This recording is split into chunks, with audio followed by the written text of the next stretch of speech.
The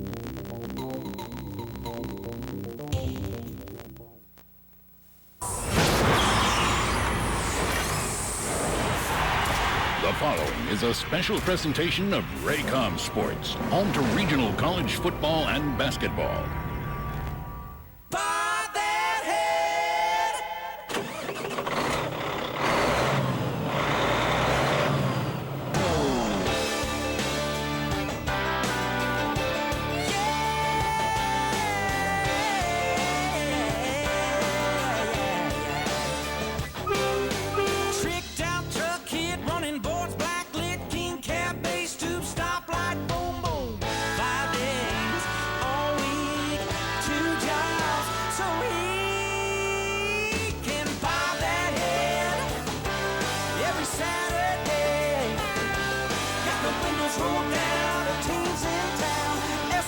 Football is ready to play.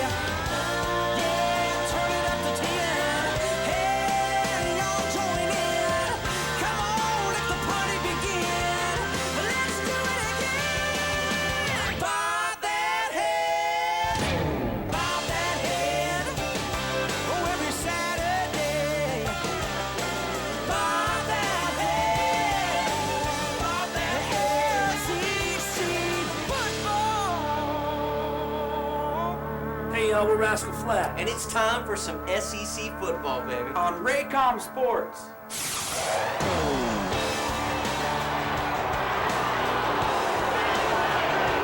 It is one of the most anticipated football games of the year in the Southeastern Conference, and that's because, well, it's one of the oldest. It's the oldest in the Deep South as Georgia and Auburn square off for the 112th time in a series that dates all the way back to 1892, and it has been remarkably close, and we hope we'll have one of those for you today, as it is our all-tell game of the week. The Georgia Bulldogs at 8-2 and the Auburn Tigers at 5-5 from Jordan-Hare Stadium. And a pleasant good afternoon, everybody. I'm Dave Neal. So glad you can be with us on Raycom Sports. This is a series, as we said, that has been so close. How about the average score in this game being 15.6 to 15.2 over 111 meetings? Now, that's pretty impressive. Now, for this Auburn football team, as they have just 2 games remaining, it's very important for Tommy Tuberville and his club as they're trying to become bowl eligible. They have this game and then Alabama in a couple of weeks, while the Georgia Bulldogs trying to match last year's record of 11 wins. Joining me, our quarterback, Dave Archer. And Dave, when you begin to talk about Georgia, we have seen a number of playmakers, Massaquoi, A.J. Green, Matthew Stafford, but the guy that makes it all go, in our opinion, is Knowshon Moreno. I really believe that, Dave. I think Knowshon Moreno is the heartbeat of this offense. He's a dynamic, exciting runner that has speed, strength, and quickness. He blends all of them together, tremendous moves. But there's one way you got to try to stop him. LSU couldn't get that done. It's take care of your gaps. Be gap-oriented. You got to treat him like a punt returner. Take away his opportunities backside. Here at LSU does a good job, but they leave one gap open. Moreno finds it, bounces the hole, gets the block from Ben Jones, the center, and he's into the second level. Now LSU's got this part taken care of. You got to hit him square. They've got him sealed off. Now you got to get him to the ground. No arm tackle is going to bring Knowshon Moreno to the ground. You've got a gang tackle. Antonio Coleman told us you've got to see Knowshon Moreno to the ground. All right, well, let's talk about Auburn for a minute. I think it's been well documented about their offensive woes this year, but they have gone with Cody Burns at quarterback. If they're going to have success, Cody has to be good today. Cody Burns is much more relaxed now. He realizes this is his football team. They handed him the reins of this thing, and he's played extremely well. Threw for over 300 yards 2 weeks ago against Ole Miss, and then last week, they got to what Cody Burns does best, and that's break you down on the run. Tremendous day last week, over 150 yards rushing the football against Tennessee Martin. This is a major problem for Georgia. Georgia had a tough time stopping Kentucky's running game last week. Cody Burns a step better in the running game today. All right, well, the crowd getting into it, which means it's time for us to go over our Toyota keys to the game. Georgia's got to bring their big four, and they've got to play big. Massaquoi, Moreno, Green, Stafford, those guys have to step up big for them today.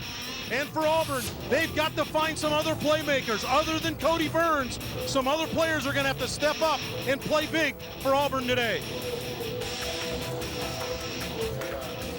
Well, SEC football is presented in high definition where available right here on Raycom Sports. 87,000 on hand as the clouds begin to part and the sun comes out on a relatively cool afternoon.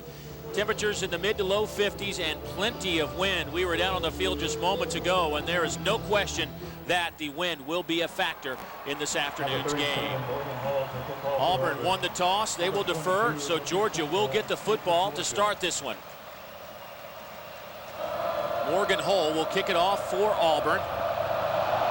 And Richard Samuel, the true freshman, back deep. But this ball will hop at the 20 and bound to the 5-yard line where Samuel will take it. And Samuel will be stopped out at the 17-yard line. As always, the third member of our team is down on the sidelines. His name is Dave Baker. Let's check in with him. Buzz. Hey, Dave, great being with you again this afternoon. Not only will the wind be a factor, it'll be a huge factor. They say it's 20, gusting to 30. I'm telling you, it is whipping down here. It's going to affect everything that these guys do. Throwing, kicking, most importantly, catching, and subconsciously it's going to affect you. Like that last kick, you maybe try to kick it a little harder, and you don't get it up into that big wind. All right, Buzz, we'll check with you throughout the afternoon. Matthew Stafford under center as Georgia will line up in an I formation. Marino with the first handoff. He has some running room. He is out near the first down marker. We'll give him 11 and move the chains for the Dogs. Well, here's a look at our Budweiser starting lineups. First of all, for the Georgia Bulldogs. Well, Muhammad Massaquoi coming off a monster game against Kentucky. 8 catches, 191 yards. You see what he's done over the last two games. And the true freshman, Ben Jones, started the last 7 at center. He's done an outstanding job. And Matthew Stafford, speaking of outstanding jobs, boy, he has gotten better each and every week, and last week a new career high, 376 yards. His first pass today caught. A.J. Green out near the 45-yard line. Another first down for Georgia, a gain of 17. Wide receiver screen to the wide side of the field. The key for A.J. Green, get a block from Massaquoi. He does right there. Massaquoi gets the block, and A.J. Green up the sideline. Good job against McFadden, the corner. 2 plays, 28 yards for Georgia. Now they'll go with a 4-receiver set. And we might be having a clock issue.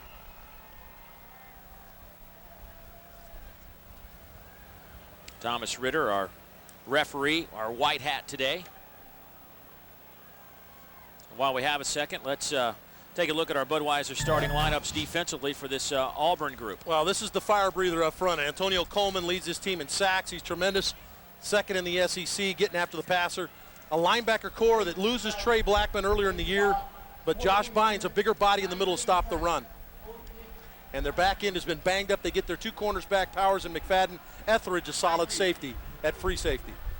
Paul Rhodes, a defensive coordinator, as they fix the clock back to 14-19, telling us the fact that McFadden and Powers back at corner will be a big plus for them today. We'll see how that plays out this afternoon. Out of the shotgun on a 1st down and 10. Here's a handoff. Marino has plenty of room up the middle. Breaks a tackle inside the 40 down to the 35-yard line.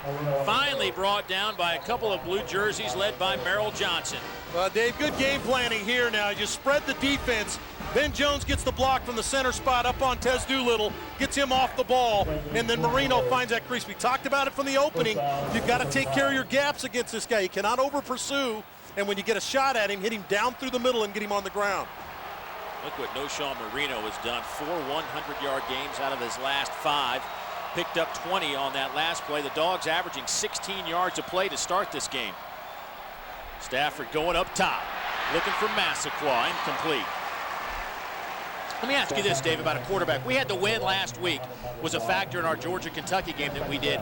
From a quarterback standpoint, does it take you a while to kind of figure out how much it's going to affect your ball? It does, and especially when you have a touch pass like that, Dave. And it affects you, ironically enough, more when you're throwing downwind as it does into the wind, especially for Matthew Stafford, because he throws such a tight spiral, the wind affects it going downwind as opposed to into the wind.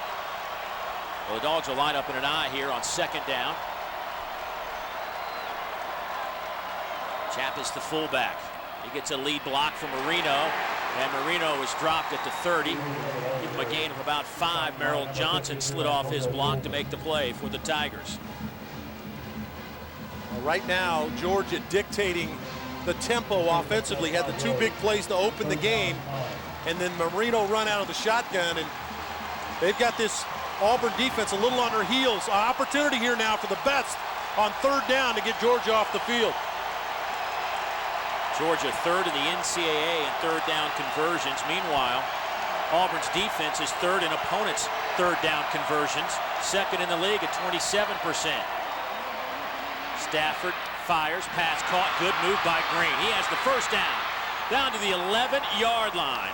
Tripped up finally by Mike McNeil, the strong safety, but Green and company pick up the 1st down. 19 on that play. Hey, what a tough matchup you got 2 freshmen here. Nico Thorpe having to guard Green in space. Green just hooks up, and Stafford right on the money of the ball with the throw on the 3rd down conversion. Boy, this is very reminiscent to what we saw last week. Georgia against Kentucky, their first 2 possessions, they just marched it down the field, and they're having the same such luck here today. Here's Marino to the 10, spins, takes it down to about the 7-yard line. Sean Marino is a workhorse. Barely came out of the game last week at Kentucky. As we look at the red zone, powered by Honda generators for the ultimate tailgating experience. That's kind of what you're looking for right there, Dave. Yeah. Last game against Kentucky, they were 5 out of 5 with 5 touchdowns. There were no red zone issues for the Dogs a week ago. This is where they like that corner route to Massaquoi, who's in the slot right now. Marino hit at about the 6, falls forward to the 3. The Dogs can get a 1st down inside the 1-yard line. It'll be 3rd down and about 3 yards. Staying with their base group, tight end, 2 backs, 2 receivers. So they're not going to spread the field on Auburn. They're going to go with conventional offense here. Georgia's offense, they have taken advantage. They certainly have produced points when they've had the opportunity. They lead the league in total offense. Stafford going up top to the corner. Incomplete, looking for A.J. Green. They'll say he's out of bounds. Walter McFadden on the coverage. Boy, he actually came down with that ball. Just a jump ball for the 6'4" A.J. Green, working against Walter McFadden on the fade. It's just one-on-one matchup here. What a tremendous job of coming down with the ball, but a good job of McFadden walling him off and getting him out of bounds. You see the left foot comes out of bounds, even though A.J. squeezed the football and got it. Good job, Walter McFadden outside against 6'4" A.J. Green. So the true freshman Blair Walsh will step on. The freshman out of Fort Lauderdale has his field goal blocked. Picked up at the 6-yard line by McFadden.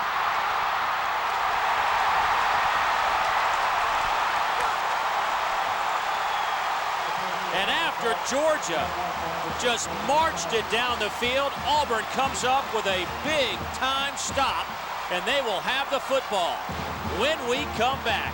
10:46 to go in the opening quarter.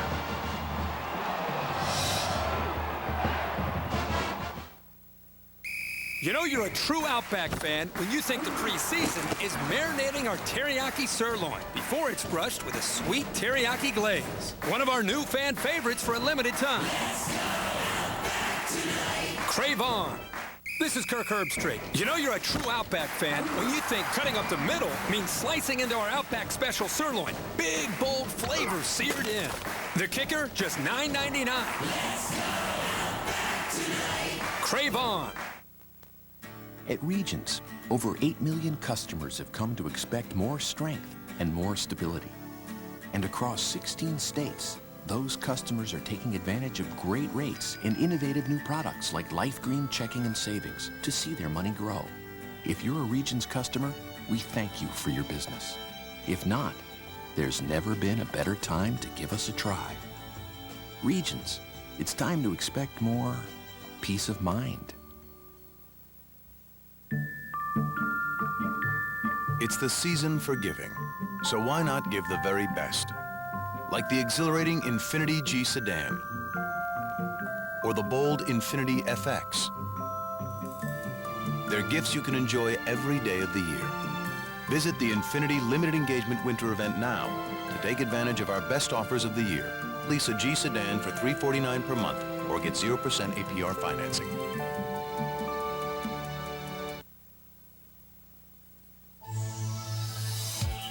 The Alltel SEC Game of the Week is being brought to you by Regions Bank,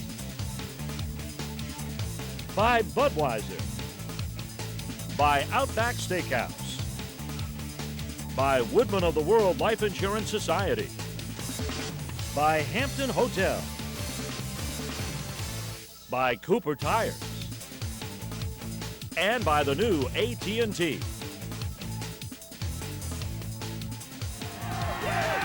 Georgia was knocking on the door, but the result, 0 points after the block by Auburn. Right here, Tez Doolittle right there, gonna knife through. A lot of times they'll tell you to get small. And he put that big paw up, knocked it to the ground, and that's when McFadden was able to come away with it and set up Auburn just outside the 20-yard line. And here come the Tigers, and Cody Burns under center as Auburn lines up in the I. Fannin gets the start today and tailback in his first carry out to the 27-yard line. Roderick Battle, the junior out of Atlanta, brings him down. Take a look at our Budweiser lineups, first of all, for Auburn's offense. Well, Rod Smith has been a guy that's been very consistent, Dave. Been there for, this being his last year, a guy that's like you can count on all the time. And Jason Bosley, this is an offensive line that's really tried to rediscover themselves. Wanted to play the spread, then they went to power. Bosley's been that guy that's played at center, played at tackle, been solid for him. Fannin now goes in motion. Tate will stay in the block. Burns throws it up looking for Fannin.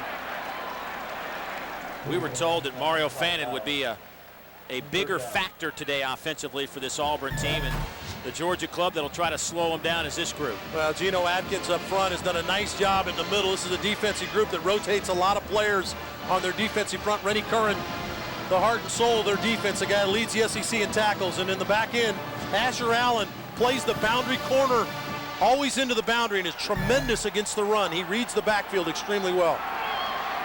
So Auburn 9th in the league in third down conversions will step up with their first one on the plate. 3rd down and 4. Here goes Cody Burns.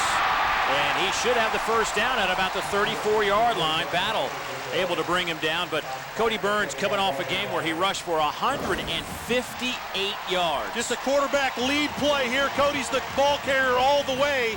He has the ability to stretch it to the outside or run to daylight. That time he saw a little crease to the inside behind Barry, and he hit it straight ahead.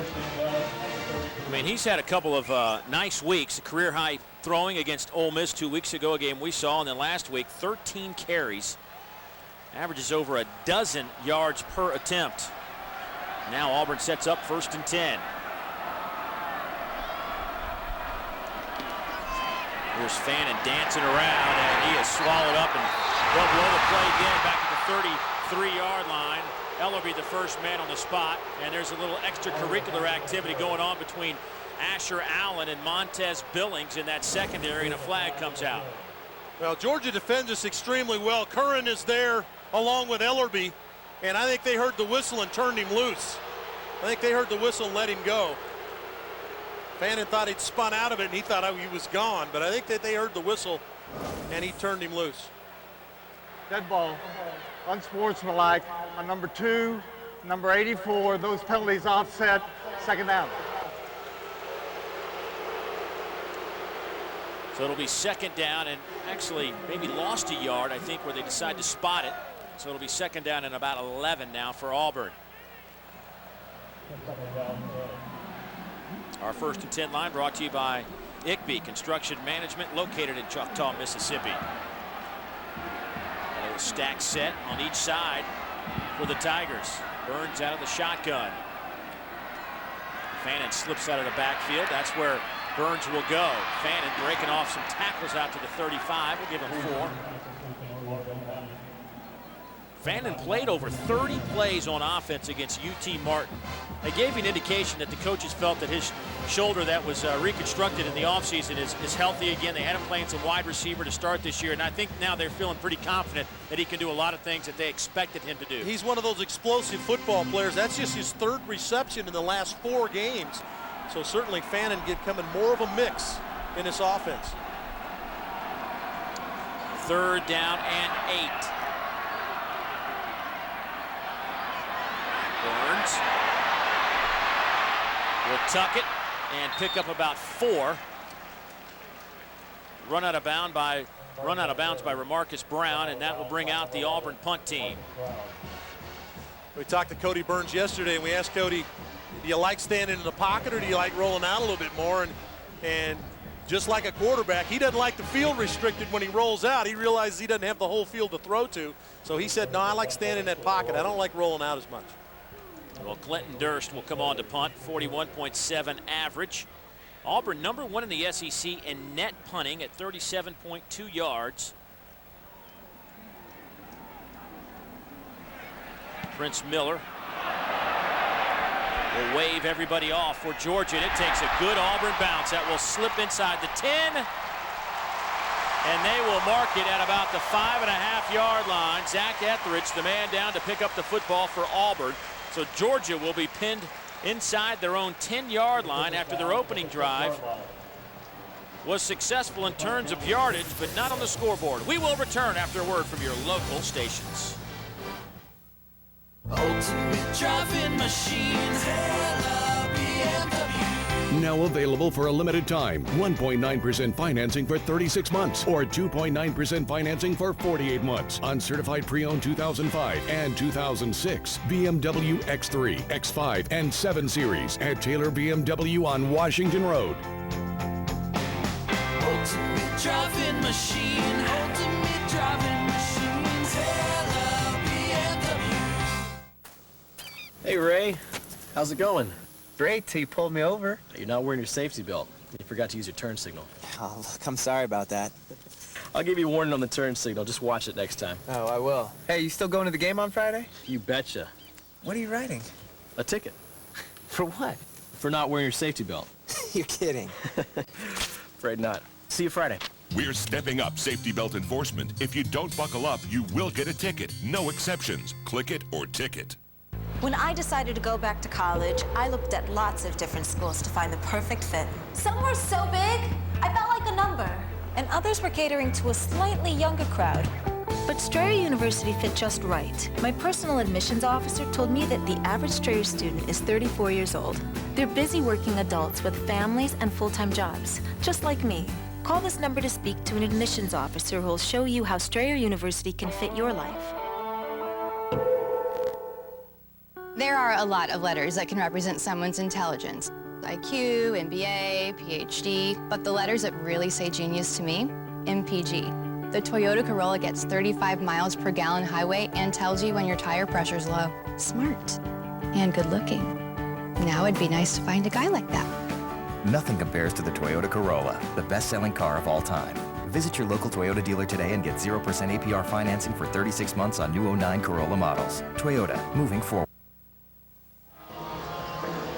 Today's game is brought to you by Alltel, the official wireless partner of fans. A little walk of fame out by Toomer's Corner. Of course, we all recognize that name, Mr. Bo Jackson. As Georgia and Auburn are scoreless, 7:29 to go in the opening quarter. Georgia just outside their 5-yard line with their second possession of the afternoon. Their first possession went 81 yards.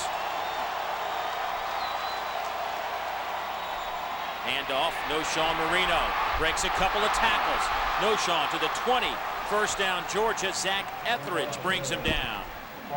Well, David started early. Noshawn Marino, he mentioned kind of the heartbeat of this offense. First play out of the box, he got straight up the field for a big gainer. And then this big drive really was Noshawn Marino. Breaking tackles, all the things that he does. Spin move, make people miss. But it resulted in a blocked field goal. Auburn got the job done. They were able to get Georgia off the field, no points. Well, after that 14-yard pickup, Noshawn already at 58 yards on the ground. Nice spin move, breaks free, and It goes back to what Rich Brooks was telling us last week about Noshawn. He'll make some of the best 3, 4, and 5-yard runs you'll see from anybody in the country. There's one right there, Dave. Exactly right. Auburn defender clean in the middle, and he runs right by him. That's just what he does. He has a tremendous spin move, made Zach Clayton miss. He's got a great stiff arm. He's got all the tools. I mean, it's amazing to watch him run. You think you have him, and you don't. Yes. Well, it's like Antonio Coleman told us yesterday. You have to see him on the ground to know he's down. 2nd down and 7 now. Play clock to 5. Quick throw, Massaquoi, who's had a couple of huge afternoons with the grab out to the 35. 1st down, Georgia. Etheridge on the coverage. 4 tackles early for Zach. Great recognition that time from Matthew Stafford as he saw Mohamed Massaquoi lined up with a soft corner. Corner had deep third responsibility, backpedaled out of there. Massaquoi just run about a 6-7 yard route, and Stafford's on the money with a throw and moves the chains. Massaquoi, last couple of games, 13 catches, 303 yards. Here's Marino. 1st down and then some into Auburn territory at the 46-yard line. A gain of 19. Well, all they're doing, what Georgia's doing is they get 3 receivers in the game, and they're spreading Georgia. See, there's no linebacker in this hole. There's no linebacker to the wide side of the field. He's moved out wide because they've got 3 receivers in the game, and there's the lane, the gap orientation, staying in your lanes against this kid. Auburn's not doing it right now. Well, Marino checks himself out of the game. Why not? He's been the workhorse. Richard Samuel will get this handoff. The true freshman. He'll break a couple of tackles and take it close to the 40-yard line. Now, Samuels is a big boy at 6'2", 220 pounds. For our Crystals, nothing like it, and well, there aren't many things like this rivalry. It goes way back to 1892. The oldest rivalry dates back to 1890. This is the 112th game, but to me, it's the points scored that just makes this amazing. 15 points separate these two teams. Isn't that crazy? Samuels is hammered at the line of scrimmage by Josh Bynes, the middle linebacker. Yeah, good read by Josh Bynes.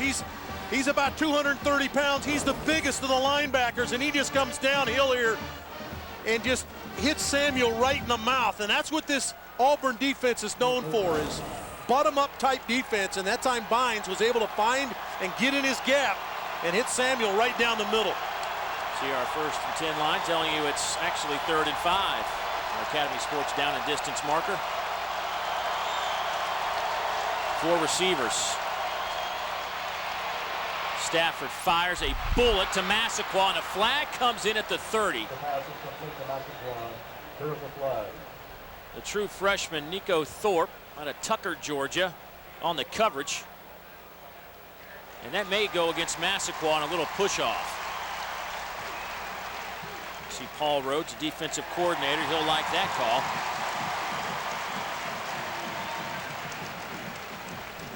Paul's an old-school guy. He tells us, you know, in the meetings, we can talk about this and that, but what it comes down to. Number 1, offense. 15-yard penalty, remains 3rd down. Is you got to win. You got to, at the end of the day, you got to win. You got to win your individual battle. Right, exactly. And this is one of those, Dave. This was Nico Thorpe, the freshman, working against the seniors, Mohamed Massaquoi, and he talks about keeping things basic. Let's just let my guys go out and play. A lot of people that follow Auburn football remember Will Muschamp being here and the designer defenses, and he was tremendous and doing a great job at Texas. But Paul Rhodes a little bit simpler. He just lines up and lets his people play, and they've played pretty well on defense. Well, now it's 3rd and 20.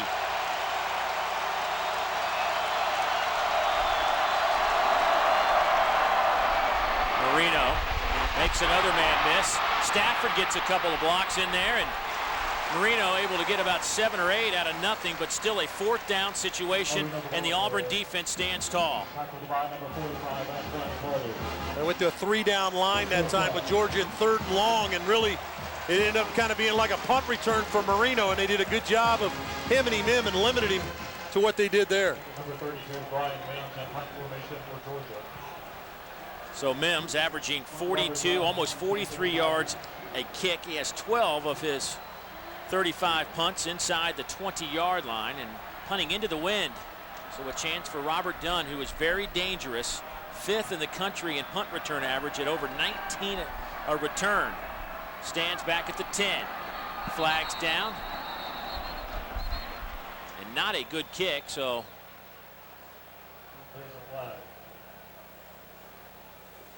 we will have a chance to do it again. And here comes Mr. Ritter. Dead ball, snap infraction, 59 offense, 5-yard penalty, remains 4th down. Let's go downstairs, check in with Dave Baker. Dave Neal, it's just like down here on the field when you and Art's playing a scramble. You know how subconsciously you don't have that smooth screen swing. You just try to pound it. That's what's happening with these kickers. The blocked field goal, you know, he's kicking into the wind, try to get a little extra. Now you're against the wind, you try to get a little extra. Unfortunately for the Dogs, that one comes back because that was an awful punt. But that's just not my wind swing. That's my overall game. Trying to set up a return here. They got both gunners doubled to the wide side of the field. Auburn does.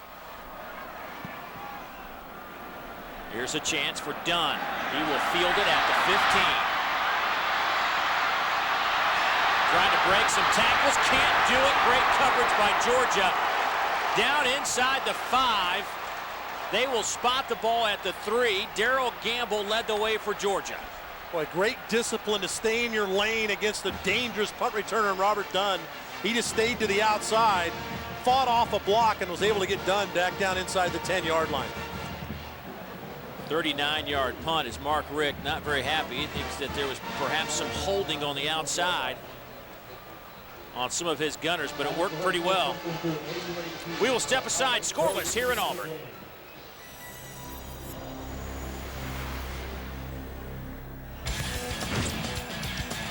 Jim, when you touch down at Hampton, you wake up a winner. That's right, Tracy. Thanks to their complimentary hot breakfast. Omelet. Sausage. French toast sticks. I love French food and sticks.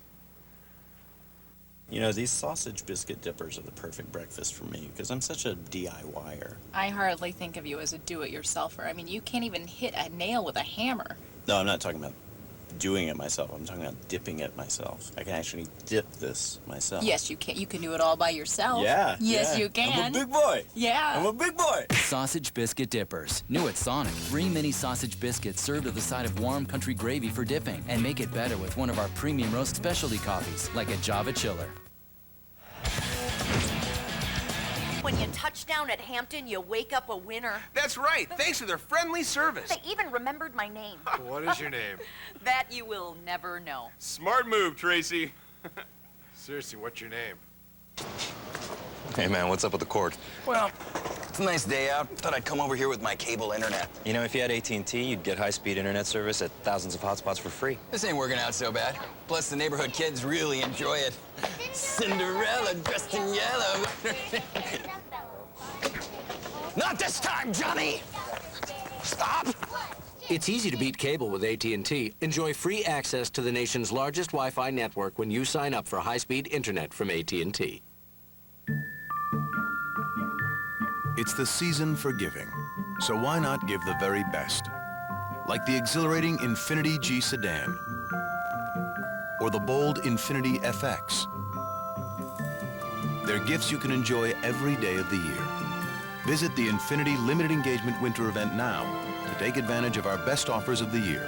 Lease a G sedan for $349 per month or get 0% APR financing.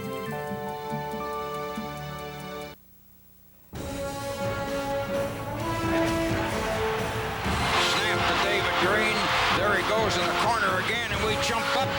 Touchdown! Oh, God, a touchdown! In the corner! We caught the ball. It's 23-21 with 85 seconds. Just one more memorable game in this series. That was in 2002. See if we can make another memory here.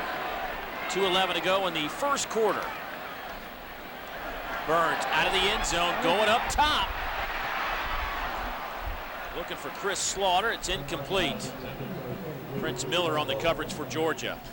Play action fake and take a shot one-on-one to the outside. Slaughter really changed direction on his route, working against Prince Miller. And once a quarterback sets his feet and lets it go, the receiver can't change his angle. I thought Cody threw a pretty good ball there. Cody threw the football against Ole Miss 2 weeks ago 43 times for 319 yards. He did have some critical late interceptions, but I asked him, I said, is that the most you've thrown? He says, no, in high school we used to chuck it around the field all the time. So I'm sure he'd like to throw it 43 again today if he could. Instead, he'll hand it off to the big tailback, Ben Tate, Jr. out of Maryland, brought down by Dan Ellerby. Ben Tate, 615 yards on the ground, averaging just shy of 4 yards. It's been a struggle offensively in every facet for Auburn. They're just looking for something to hang their hat on. Yeah, they're trying to find someone to step up and make some big plays for them, some explosion plays. I think that's why you saw Mario Fannin start. He's back in the game now. He's got a little more speed, but Ben Tate leads him in rushing. Total offense today, Georgia with 142 yards, Auburn with 18. And now they're looking at a 3rd down and 8.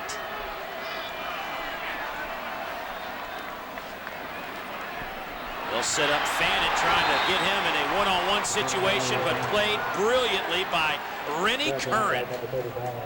Boy, he shadowed him all the way. Rennie Curran, instinctual football player, does a great job of finding Fannin in the screen and putting him on the ground. Watch Rennie read the back here. Just sits in there watching the back. Back floats out in the flat. Nope, not on my watch. Slides it to the outside, makes the play. Had a career-high 15 total stops last week against Kentucky. His 4th double-figure tackle game this season. So Clinton Durst out of the end zone will punt it away, and a flag comes in as Durst hits the ground, and then Georgia fumbles the football. And I think Auburn has it at the 48, and they do.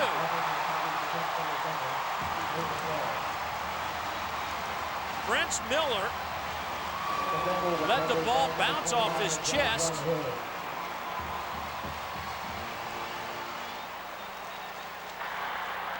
Personal foul, roughing the kicker, number 44 defense. That penalty's declined. First down. And DeAntoine Hood comes up with the football for the Auburn Tigers. Well, here's the punt protection. Georgia coming all out after it. And there's the rough. John Cox, reserve safety. And then here's Miller. And the ball just gets into his chest. And Dave Baker, you talked about the wind. It looks like it's gusting down there. It looks like it creeped right up on Miller. Yeah, it really has. And now it's going to be interesting to see what happens, even though Auburn's got the football back. Clinton Durst walking around trying to shake it off on the sidelines. He took a good shot there. That was not your traditional punter's flop. He took a big hit there, and that's even going to make a dicey day kicking the football even dicier for Auburn. Well, now Auburn has some decent field position to work with, and they're with a 1st and 10 situation. Here's Burns. Wide open as Fannin makes the catch at the 28. He's to the 20, and Fannin could take it to the end zone, and he does. Touchdown, Auburn. 52 yards.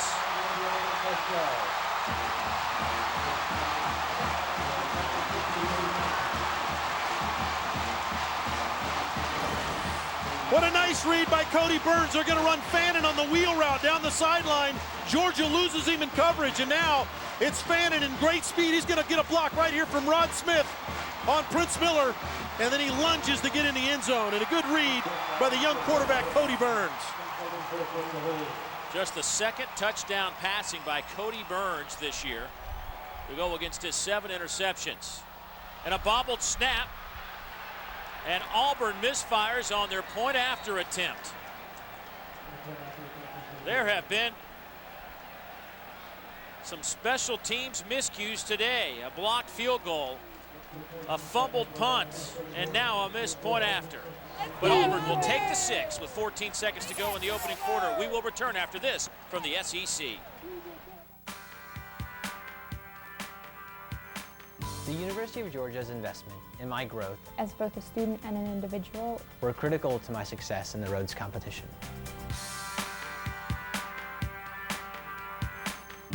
The support and encouragement offered by my professors has been instrumental in my academic success. Only one public university in the nation has 2 2008 Rhodes Scholars. the University of Georgia. 6-0. Auburn out in front after the 52-yard touchdown pass. And here is the point after, just a bobbled snap. Yeah, perfect snap. Clayton Crowfoot, the holder, could not hold on to it, and Bynes had no chance to kick it. Well, fans, get your cell phones ready. Time for our weekly interactive feature called the Alltel Text of War. We want your answer to this question. Who do you want to win the game? Can't get it any easier than that. Right now, Auburn out in front, 56% to 44%. Be sure to text your answer to S1 or S2 to 55333. Of course, we'll update the results a little later in the telecast. A short kick taken at about the 16-yard line by Josh Bagby. Out over the 30 to the 31-yard line. That's where Georgia will have the football. Best starting field position for the Dogs this afternoon, but now they're having to play catch-up mode. Well, nice job by Auburn to take advantage of the mistake. They get the turnover at midfield, come right out and take advantage of it with a throw to Mario Fannin. Well, Willie Martinez, the defensive coordinator, has told us the past couple of weeks. Last week, late in the game against Kentucky, that sudden change defense for Georgia was good. Against Florida, not so good. A.J. Green gets a nice block on the outside from Michael Moore and picks up the first down out near the 46-yard line, and that'll be another 15-yard pickup for Georgia, and that will be the last play of the opening quarter. The Deep South's oldest football rivalry, 112 years old this afternoon, will continue right here on Raycom Sports. Auburn leads it 6-0.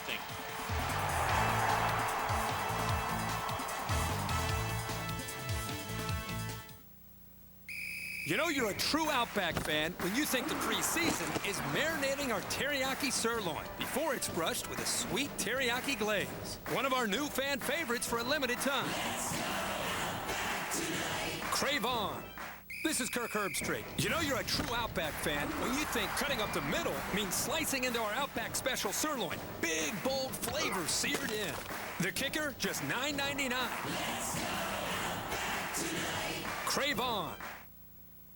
As it celebrates its 75th anniversary, the Sugar Bowl is proud to serve as home away from home for the Southeastern Conference. Billed as the game to determine college football supremacy, number 2 Alabama got a game-saving goal line stand in the fourth quarter to preserve a 14-7 win over number 1 Penn State and win the national championship in the 1979 Sugar Bowl. Alabama's Barry Krause met Matt Gooman in midair for a dramatic fourth-down stop for the Crimson Tide win. Celebrating 75 years of excellence, the Sugar Bowl and the Southeastern Conference. Stealing these letters to Santa was a great idea. Ho, ho, ho, dear Kathy. I know you want my circle from Alltel so you can share unlimited calling, but you're not getting it because you were bad. I just wrote you stink. Pencils down, boys. Come on, guys. Oh, finally, the last one. Oh, hey, we got more mail. My Circle. With unlimited calling 25, 10, or 20 numbers, it's the perfect gift for the whole family. And now get the latest touchscreen phone, the Dell, from Alltel. Good morning, chicken. Wake up to a juicy, perfectly seasoned, all-white meat chicken breast on a warm, fluffy, homemade tasting biscuit. The new Southern-style chicken biscuit. It's what we're made of. Now, for breakfast. Let's talk chicken, because that's what this new sandwich is all about. All white meat, perfectly seasoned, perfectly juicy chicken on a steamed bun. The new Southern-style chicken sandwich. That's what we're made of.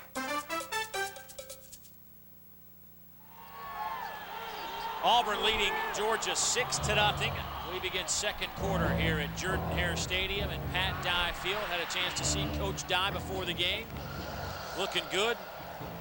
Still looks like he could roam the sidelines for somebody.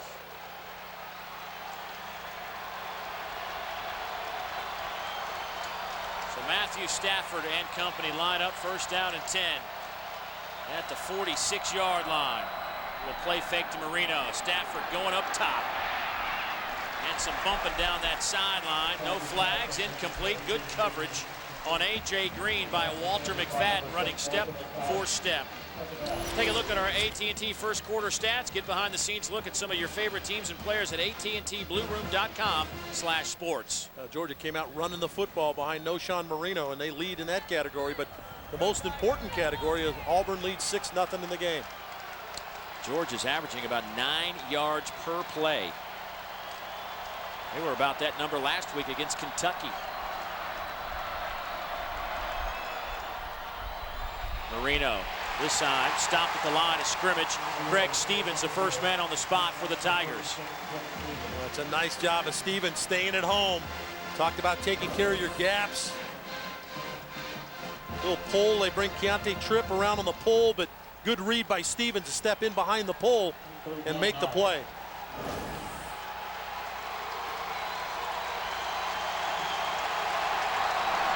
So now 3rd and 9.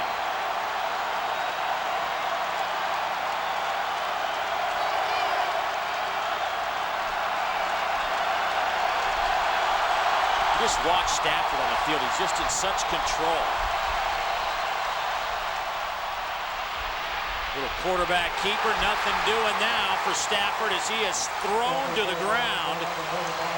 And the Auburn Tigers defense steps up again. Antoine Carter, the sophomore out of Fort Lauderdale, Florida, makes the tackle. 3-down lineman look for Auburn, and they do a nice job of clogging the running lanes. Looked like they were trying to run the football with the Stafford, and boy, they were all over that. Antoine Carter on the play.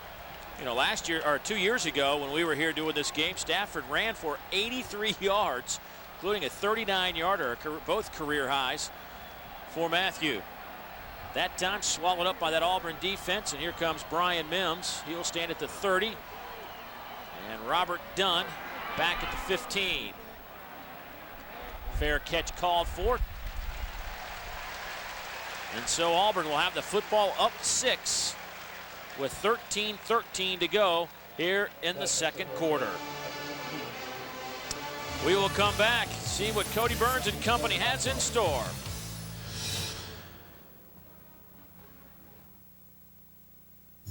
Here's a tip. Order a Budweiser on draft. It's kept cold from the brewery to the distributor to the tap. Can't get a more refreshing Budweiser than that. I thought I was supposed to tip you.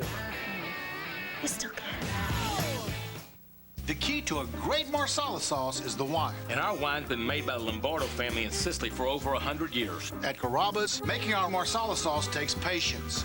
We take the wine, the prosciutto, the mushrooms, and the butter, and we reduce it down until all the flavors blend together perfectly. Marsala sauce over our grilled chicken and sirloin. Mwah! Delicioso. 2 Marsala favorites, 1 plate. At Carrabba's, good things happen around our table.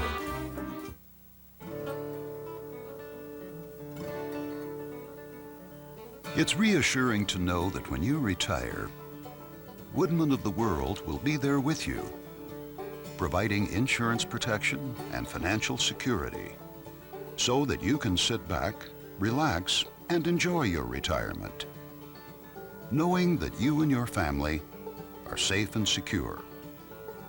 Woodman of the World, with you through life. That's our Bud man. He's always here, rotating stock, checking freshness dates, making sure your Budweiser is always perfect. Does he make house calls? Lately, I'm seeing a lot of commercials with car companies comparing their cars to a Toyota Camry, saying it's as dependable as a Camry or as stylish as a Camry. All this talk got me thinking, instead of driving a car that has a lot of things like a Camry, why wouldn't I just buy, well, a Camry? Nothing compares to the Toyota Camry, the #1 selling car in America. Visit your local Toyota dealer today and lease a new 09 Toyota Camry LE for $239 a month. Toyota, moving forward. Ball is brought to you in part by your local Toyota dealers. Toyota's keys are featured on RaycomSports.com. These folks can't wait for this game every year. Georgia's won the last 2. Auburn trying to break that, leading by 6. 1st and 10. Good play fake. Burns will throw it. Pass is caught by Tim Hawthorne out to the 29. That's a first down. Boy, a dangerous play there by Cody Burns. Good job by Georgia to defend the bootleg. But Cody's going to loop this ball in the air. Good job by Georgia to stay at home. Tim Hawthorne's going to drag over the middle, and boy, you really don't want to lob the ball over the middle, but good job of Hawthorne squeezing the football before Rashad Jones can get there from the safety spot.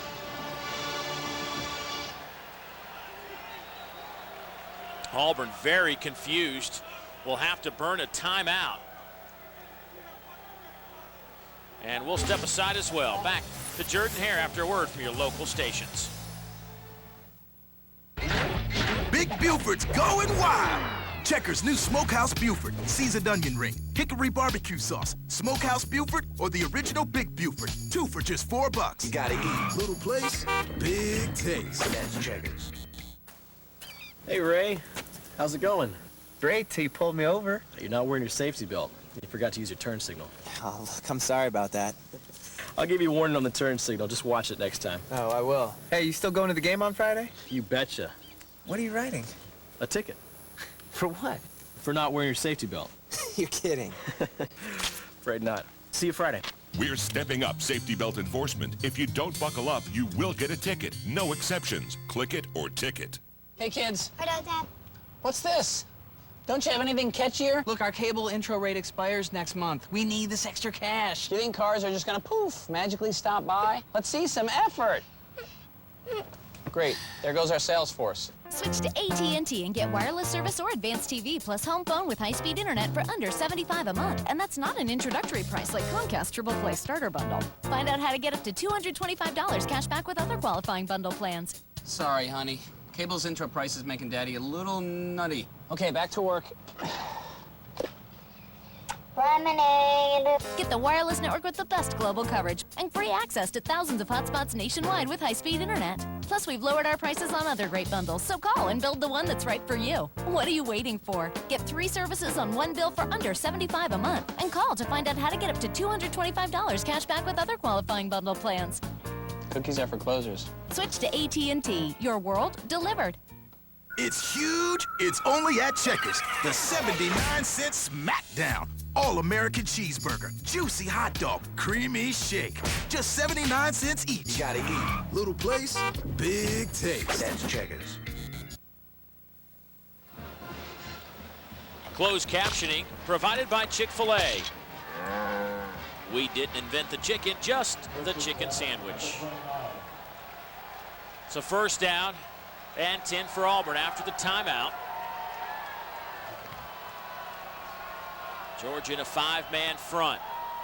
Billings in motion.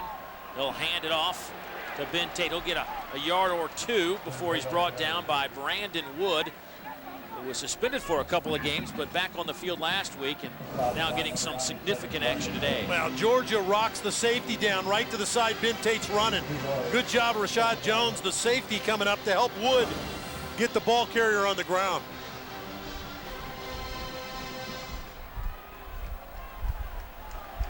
Second down and 8.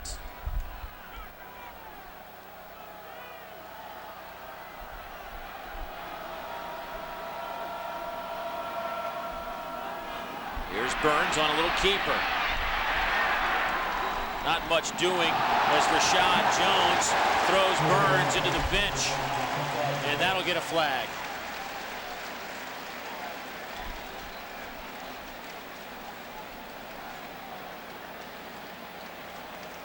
That's the kind of thing that makes you scratch your head.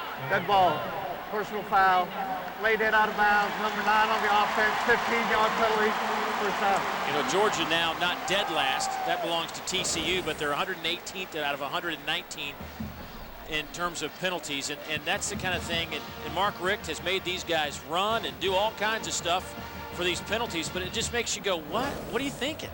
Yeah, he did a great job of defending the play, stayed, kept his leverage to the outside, took away Cody Burns' ability to run it, and you see where he is now. You see how pleased Mark Richt was it. He's now standing on the sideline. You know, when you take a good safety out of the game and give Auburn 15 yards, Auburn will certainly take it as Tommy Trott is in motion to tight end. Handoff goes left side. Here's Tate trying to stretch it now. He comes back. He's got Burns trying to help him. And Tate will get it into Georgia territory and run out of bounds at about the 43, and that'll be good enough for a first down. Good effort from Ben Tate, finally knocked out of bounds by DeMarcus Dobbs. Well, an excellent job of Ben Tate trying to find some running room. Lomax loses leverage to the backside. Lomax, the defensive end, number 55, was responsible for backside cutback and the bootleg, and he did not stay at home. Ben Tate got his way all the way to the backside for a big pickup. So Fannin now in at tailback. Tristan Davis, the fullback. Flags come in from everywhere.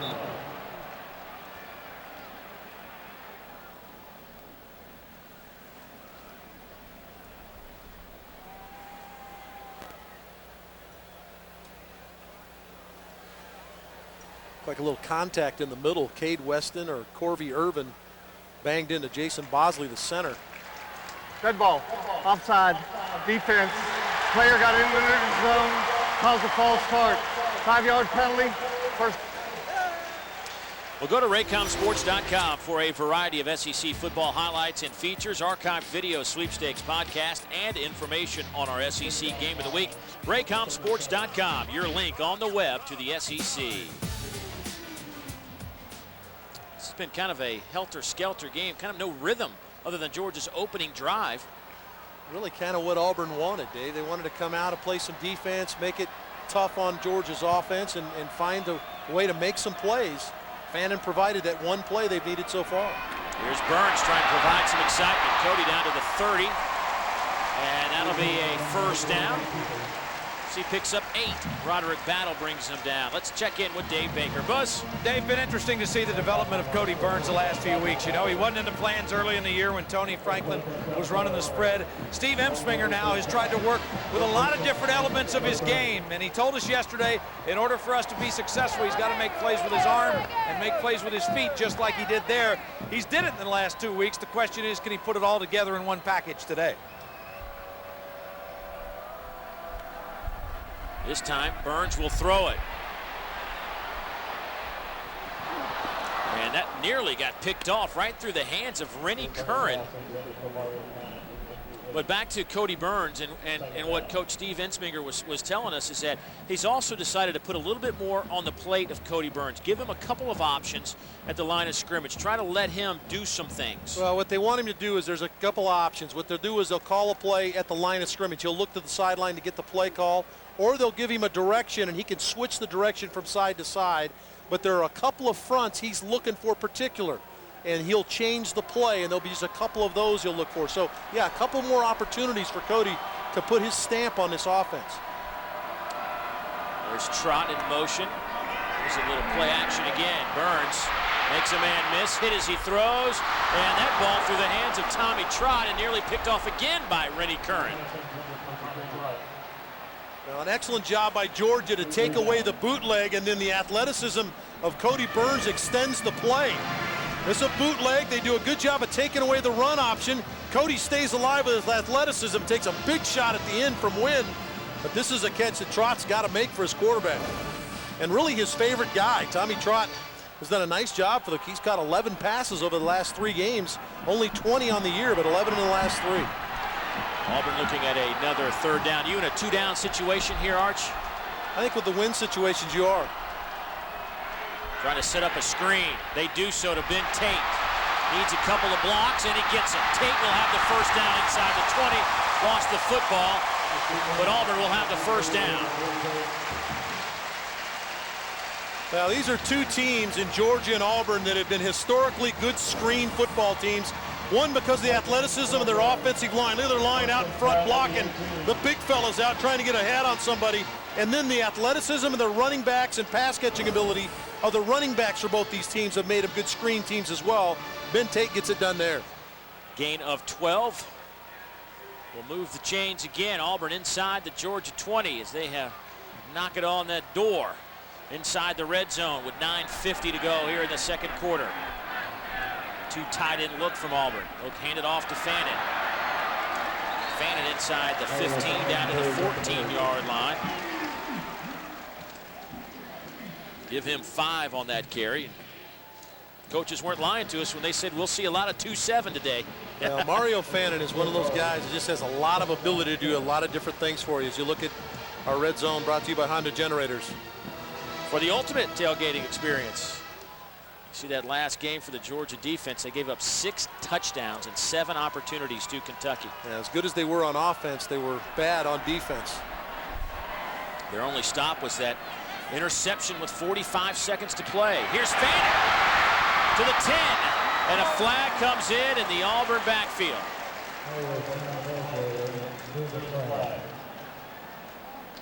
They looked like they had a little G play, which is that you step the guard out and pull him around. It looked like Tyrone Green might have held on to somebody as Fannin stepped inside his block.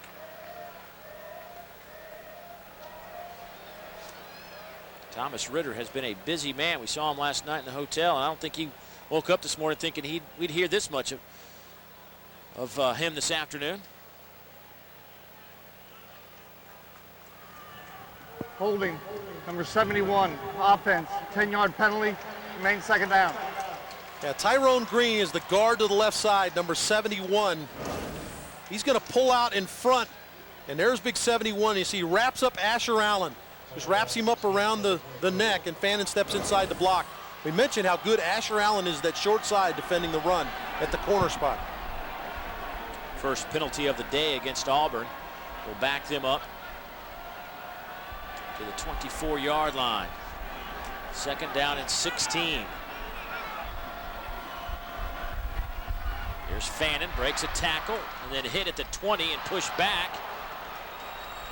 And then finally brought down by about 5 white jerseys. Ellerby, the first man on the spot for the Dogs. Georgia's playing man coverage on the 3 receivers Auburn has on the field, and they're walking the safety down inside to create some problems in the blocking schemes up front. Willie Martinez's defense trying to take care of those gaps. Just execute. That's all he's looking for. There's Willie Martinez, the defensive coordinator for the Georgia Bulldogs. Really one of the good assistants, one of the really good assistants across the country, Willie Martinez. 3rd and 16.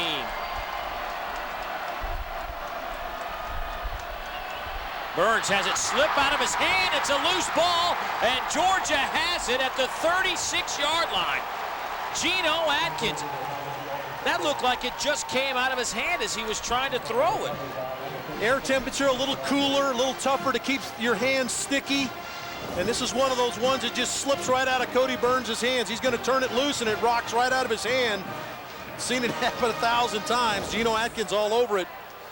The ball gets a little bit hard to hang on to. Just when it's cold, you have to lick the fingers, try to keep your fingers sticky to get it out of there, and that one slipped right out of his hand. See him looking at that right hand. He's shaking his head. You just don't ever expect that. And now Georgia will take over at the 35, and now Auburn's defense in one of those sudden change possessions. See how they handle it. Pretty good on first down. They trip up Noshawn Marino.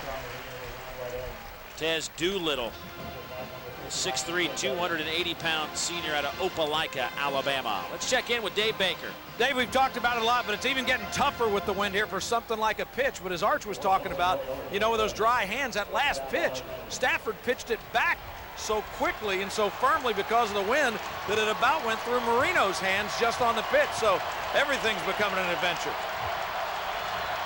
Yeah, special teams has definitely been an adventure today for both these teams.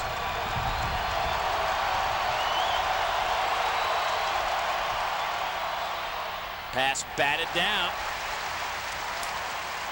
Tez Doolittle with back-to-back good plays for Auburn. Tez, a 6th-year senior, coming off an Achilles injury, and boy, he has been a big factor for that Auburn front 4 this season. Yeah, big number 99, Tez Doolittle. He's the guy that blocked the field goal earlier in the game. Now Auburn counters with a 3-down line. Nickel package with 3 linebackers in the game to try to take away Marino in the running game. Stafford 4 out of 8 for 64 yards. We'll throw it here, lofting it up. Has Massaquoi just out in front. Massaquoi had Thorpe beaten on that sideline, and they just could not hook up. Well, they're going to come with the heat, and this time it's Etheridge. Zach Etheridge, the safety, comes in and gets a big lick on Stafford. But Stafford had what he wanted, one-on-one. Muhammad Massaquoi working against the freshman, Nico Thorpe. And I really think the wind played a ton of a factor in that play. The ball just carried too long. Third punt of the afternoon for Brian Mims. Which is 39 yards a kick. Robert Dunn stands back at the 25. Boy, a booming kick that Dunn will let hit at the 10. I think he might have lost it for a moment, and it will die down at about the 6.5-yard line. It was a tight spiral. It goes up, David, never turns over. Comes down like a Frisbee, trying to run after a Frisbee. I know you used to do that. I didn't run after much, I tell you that. 6-0 Auburn out in front. 6:32 to go before the half. Johnny, look at all this fresh seafood. It's the key to our newest creation, risotto di mare. Fresh clams, mussels, shrimp, and scallops. Fresh seafood's the most important part.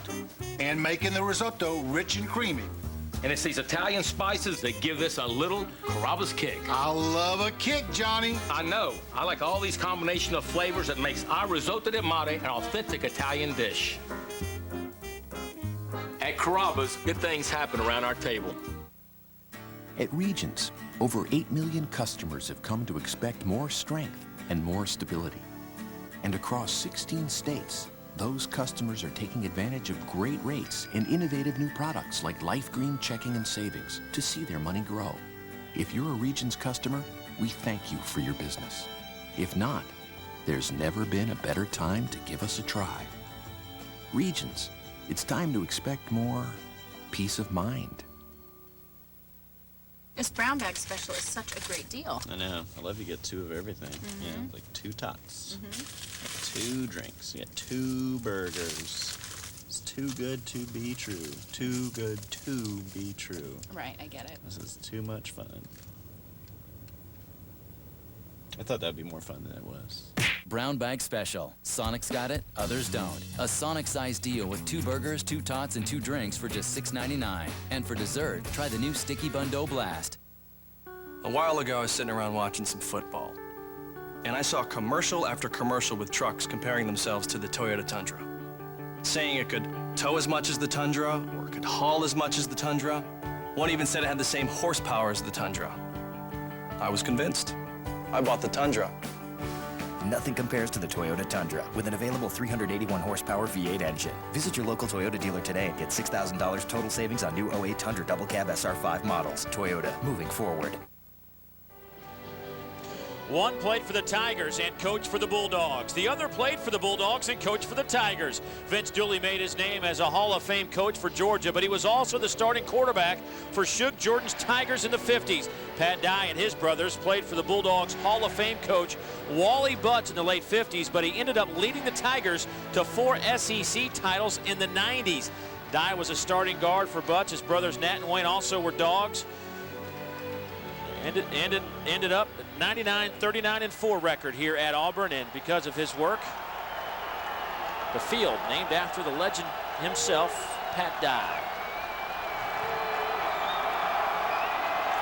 So Auburn will have it just outside the 5-yard line. Here's Ben Tate trying to get that short corner, can't do it. What are you trying to do on a toss or a run to that short side where there's not a lot of room? Well, you want to stretch the field. A lot of times defense will set their defensive front or slant to the wide side of the field. You're trying to catch them and get to the backside and find a crease. Just trying to stretch them and turn it up into see daylight. Good job that time by Georgia up front. Daniel Ellaby makes the tackle, but a good job of the defensive front to get penetration. Georgia will look at a 4-man defensive front out of the shotgun for Cody Burns and the Tigers. Cody Burns out over the 10 to the 13. He'll be 4.5 shy of the first down. Rashad Jones brings him down. Well, you mentioned that Cody Burns has had 2 outstanding weeks in a row, throwing the football and last week running it.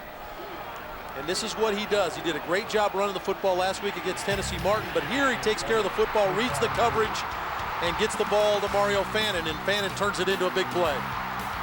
But some things that have hurt him in his young career is the critical turnovers. We saw it against Ole Miss, and there he turns it over to midfield when he loses the football on a fumble. Burns today 5 out of 9 for 77 yards, looking at a 3rd down here. Just a straight keeper. He needed to get it out to the 17-yard line and got maybe a yard. Rennie Curran will get credit for the tackle, and that will bring up 4th down. It's a play that we heard they were going to feature was the lead play with Burns, and a nice job that time by Georgia to step up and stop him. And now they have an opportunity to flip the field, get the field position situation. Clock moving at 4:50 to go here in the 2nd quarter. And this Auburn defense to this point pitching a shutout. With Prince Miller dropping the last punt, you see Gray's going to go back to receive the kick. Logan Gray. I think Auburn might have just taken a timeout. Their 2nd here of the opening half, and that's what they did. We'll step aside and return after this from the SEC.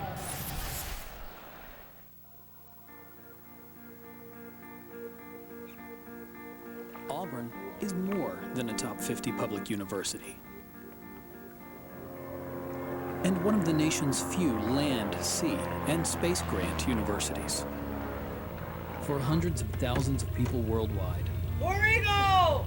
War Eagle! Auburn is family. Auburn University. War Eagle.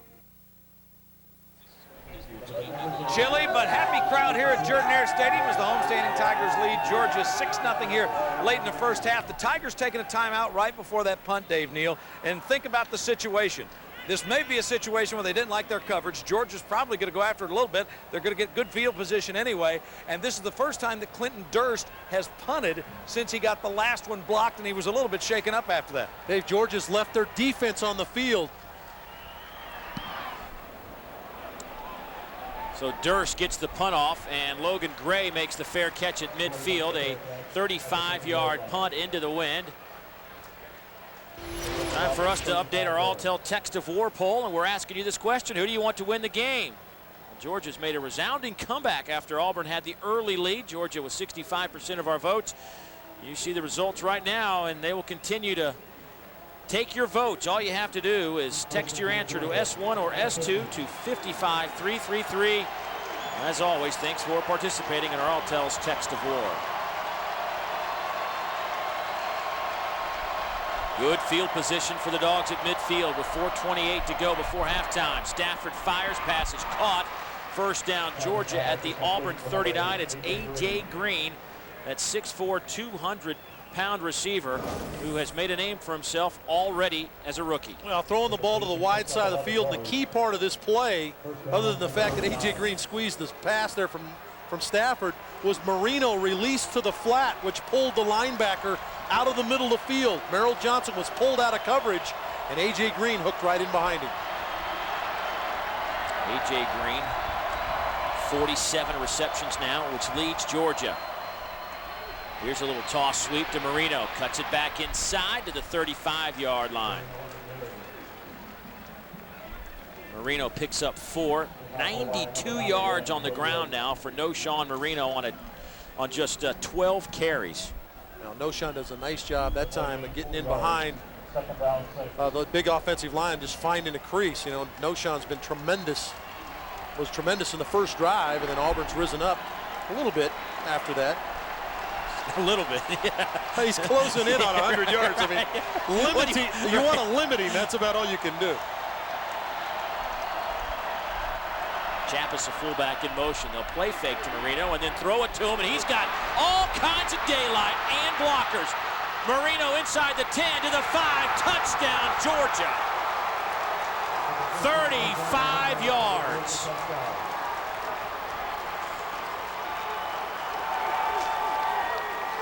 Hey, we talked about how good these two teams are screening. The first part of it is how athletic the offensive line is. Cordy Glenn and Ben Jones are going to get out in front of Marino. Look at the two big fellas out blocking. Ben Jones, Cordy Glenn gets their running back in the end zone. Great job by the Big Eaters, getting 35 yards down the field to throw a block. This point after is successful. And with it, Georgia will take the 1-point lead. Noshaw Marino, most of his damage on the ground, but the points come through the air. Georgia leads it 7-6. We'll return after this from the SEC.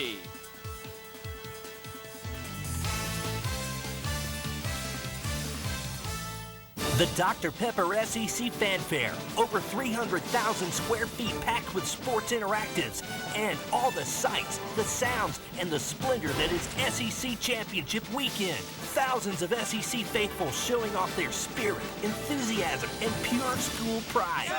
It's SEC fans being fantastic. It doesn't get any better. Kicking off the 2008 SEC Football Championship, the Dr. Pepper SEC Fanfare. Be there. 7-6, Georgia out in front. Noshaw Marino with 92 yards on the ground, just picked up his first receiving touchdown of the season. Dave, let's look at the two freshmen. Number 61, Ben Jones, the center. Number 71, the left guard, Cordy Glenn, going to get out in front of this. Left guard and center. Watch them release. They get out in front. Marino gets in behind the big fellas, and all they're looking for is an opposite colored jersey. Two big blocks, and Marino's in the end zone. Boy, what a nice job by the two freshmen to get out in front of Marino on the screen. Yeah, and a great play call from Mike Bobo, the offensive coordinator.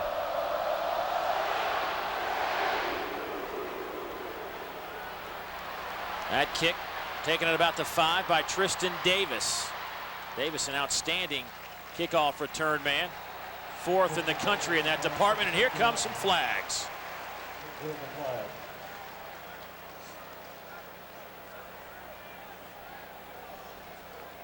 See what this is all about.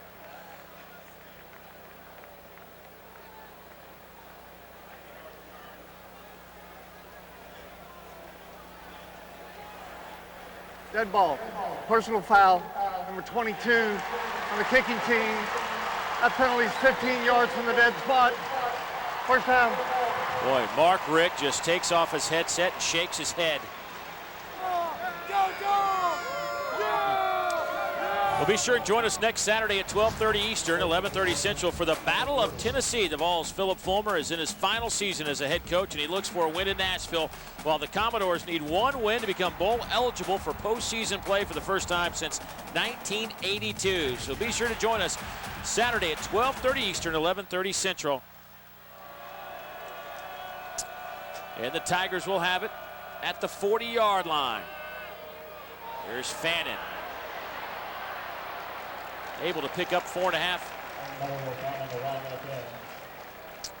Well, be sure to log on to raycomsports.com and click on the Regions Bank Road Trip Planner for the quickest routes and all the info you need traveling around the SEC. Take a look at our Texas Pete scoring drive for the Georgia Bulldogs. 3 plays, 50 yards. Of course, Noshaw Marino goes 35 yards with that touchdown reception. And Dave, all set up by the Georgia defense, being able to hold Auburn down deep in their own territory with this windy situation, get the field flipped and get the ball at the 50-yard line. Out of the I formation, here goes Fannin, trying to get a crease. Boy, running like Noshaw Marino. Out to the 45, and a flag comes in. C.J. Bird leading the charge for Georgia, but Fannin dragging 3, 4 white jerseys, and that probably a face mask against the Dogs. Yeah, a lot of defenders trying to get to the football. Looked like they might have gotten a hand on the face mask. Personal foul, face mask, number 55, defense, 15-yard penalty, first down. Now, excellent effort by Fannin to keep the legs driving. And as he gets into traffic, one Bulldog gets a hand on the mask. See if we can find that Georgia player. Looked like Lomax, 55, gets the hand around the mask on Fannin as they're trying to gang tackle the Tiger running back. I'll tell you what, that is 4 15-yard penalties against the Georgia Bulldogs. Burns gets pressure, throws it, and is able to hit his tight end, Gabe McKenzie. Tight end / defensive end. two-way player for the Tigers this year. Excellent job by Cody Burns to lose ground and throw the football. Corvey Irvin's going to come clean right at Cody Burns, but he loses just a little bit of ground and throws the ball to McKenzie, who's leaking out from the tight end spot. Nice job by Cody Burns.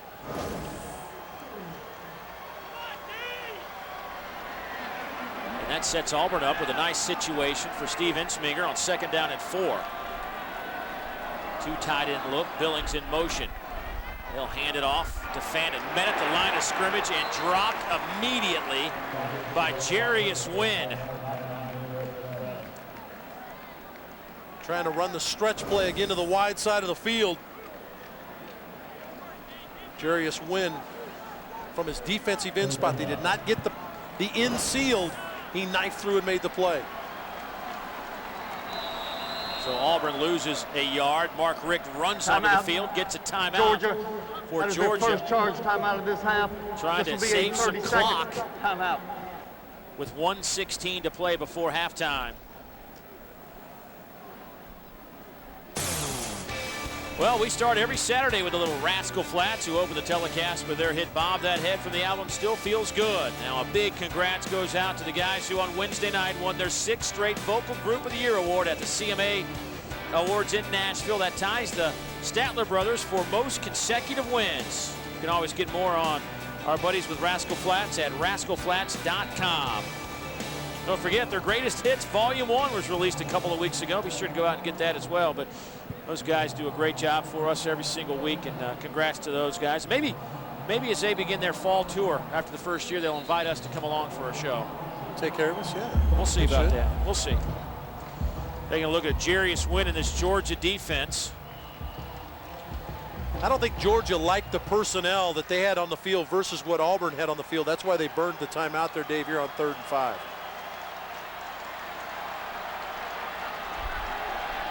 Out of the shotgun, Fannin stands to the left of Burns. Auburn 2 out of 6 on 3rd downs today. It's Burns all the way. Georgia read it and made the play. Corvey Irvin.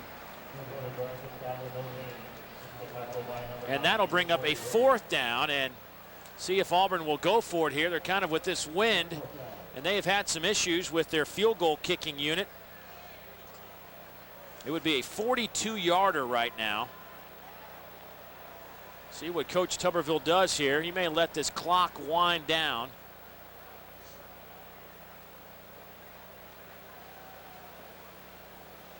Yeah, he doesn't want to leave anything for Georgia if they're unable to get this 1st down picked up.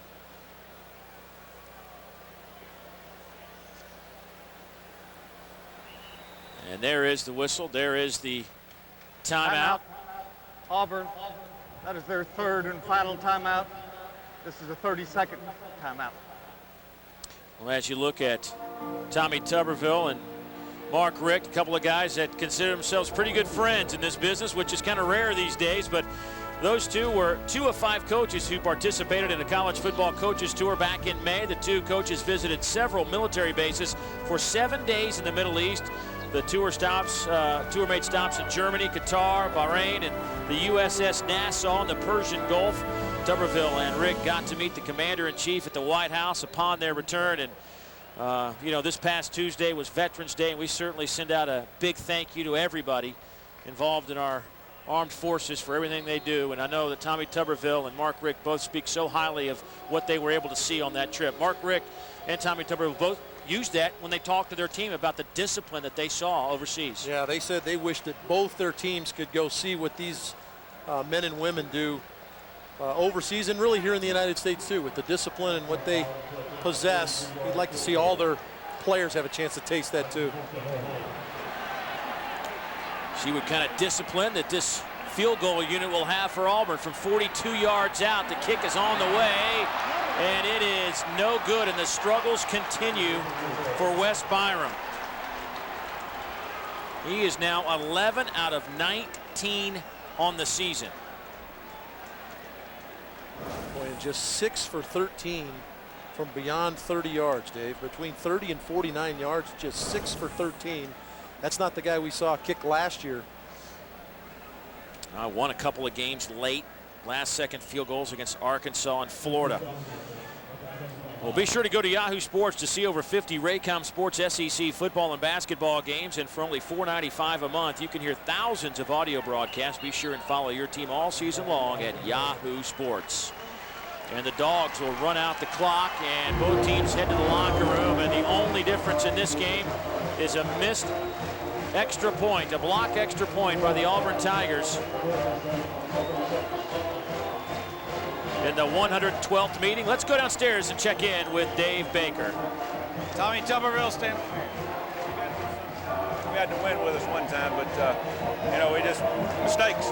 Tommy, talk a little bit about your team. They came in, they played great defense so far. You had a couple missed opportunities, though. That wasn't great defense there. We gave up 150 yards the first quarter. They had us confused a little bit on some shifts and formations. We adjusted pretty good, but, you know, their fuse is lit over there. You know, it's about to explode. We got to tackle better. That's one thing we didn't do. We didn't stop the run. We got to tackle better. All right, thanks, Tommy. We appreciate it. That's Tommy Tuberville as he heads to the locker room. 7-6. His Auburn Tigers trail the Georgia Bulldogs here in Auburn. SEC football is brought to you by the new AT&T,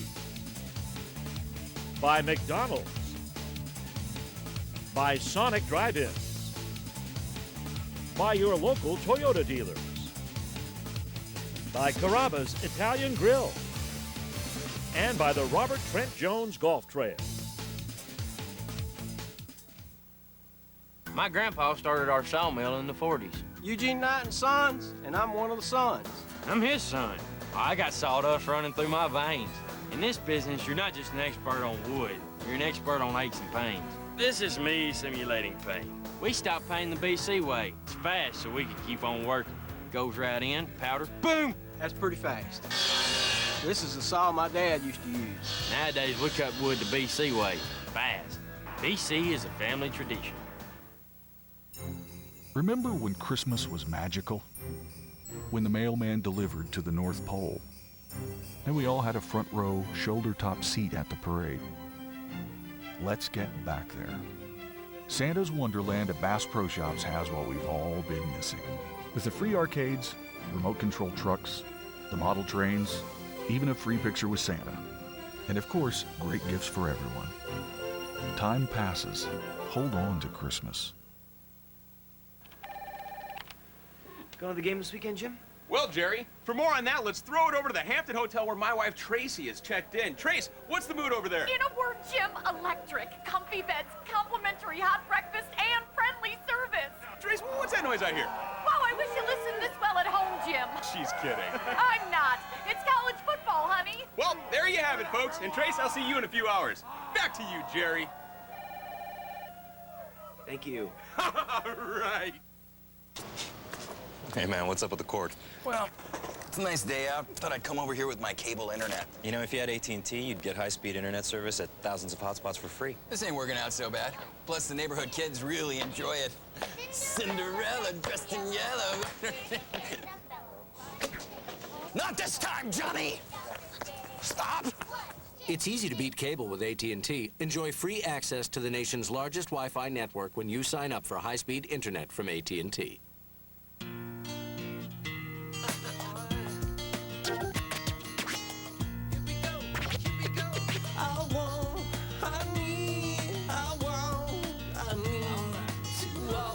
Special sauce, lettuce, cheese, pickles, onions, almost since we see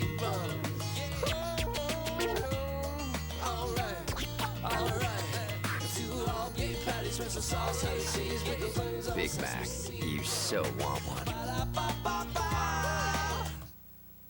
Ruby Tuesday proudly presents the Play of the Week. Alabama defensive back Rashad Johnson tied a school record for interceptions last week by picking off 3 passes in an instant SEC Classic between Alabama and LSU.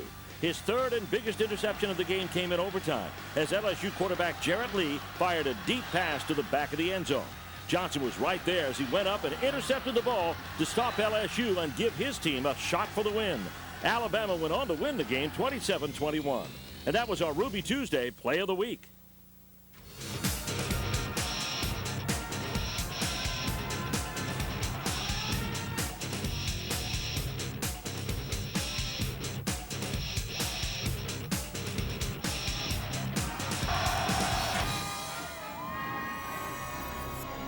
welcome back into Jordan-Hare Stadium in Auburn, Alabama, where the homestanding Tigers trail the nationally ranked Georgia Bulldogs by a count of 7-6. Dave Baker back here with you at halftime.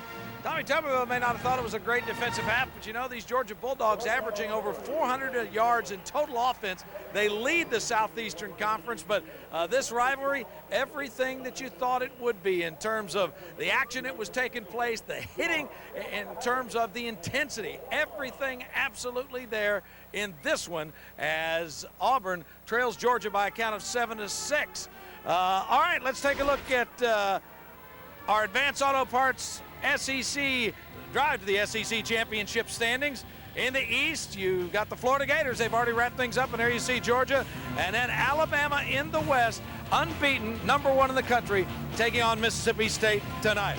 All right, time now to check in with the Ronald McDonald Houses throughout the Southeast that do such a great job for so many. Ronald McDonald Houses serve as a home away from home for families with seriously ill children being treated at local hospitals in 30 nations. This week's salute is the Ronald McDonald House of Birmingham, Alabama, which offers the comforts of home to families throughout the state of Alabama. For more information on how you can support the house that love build in your area, visit the Ronald McDonald House Charities website. The Georgia Redcoat Marching Band making the short trip here to Auburn, and it's the Bulldogs leading the Tigers by a count of 7-6. Chevrolet presents the SEC Community Service Team, recognizing the superior community service efforts of league football players. Today's honoree is senior defensive end Tim Bailey from Mississippi State University. Tim is an active member of the National Guard and was deployed in Iraq for 12 months 3 years ago. In addition to his military duties, Tim participates in reading programs at Starkville area elementary schools and is a volunteer for various food drives. Chevrolet is proud to salute Tim Bailey for being named a member of the SEC Community Service Team. To learn more about the team, visit raycomsports.com. Looks like a sandwich with the taste of a prime rib dinner. Quizno's newest prime rib, only $3.99. Real prime rib, the king of meats. Slow roasted to bring out all its tender and juicy flavor. Sliced thin with an extra layer of prime rib piled high. All toasted to perfection on rosemary Parmesan bread. Real prime rib for only $3.99. Only at Quizno's. Quizno's. Love what you eat.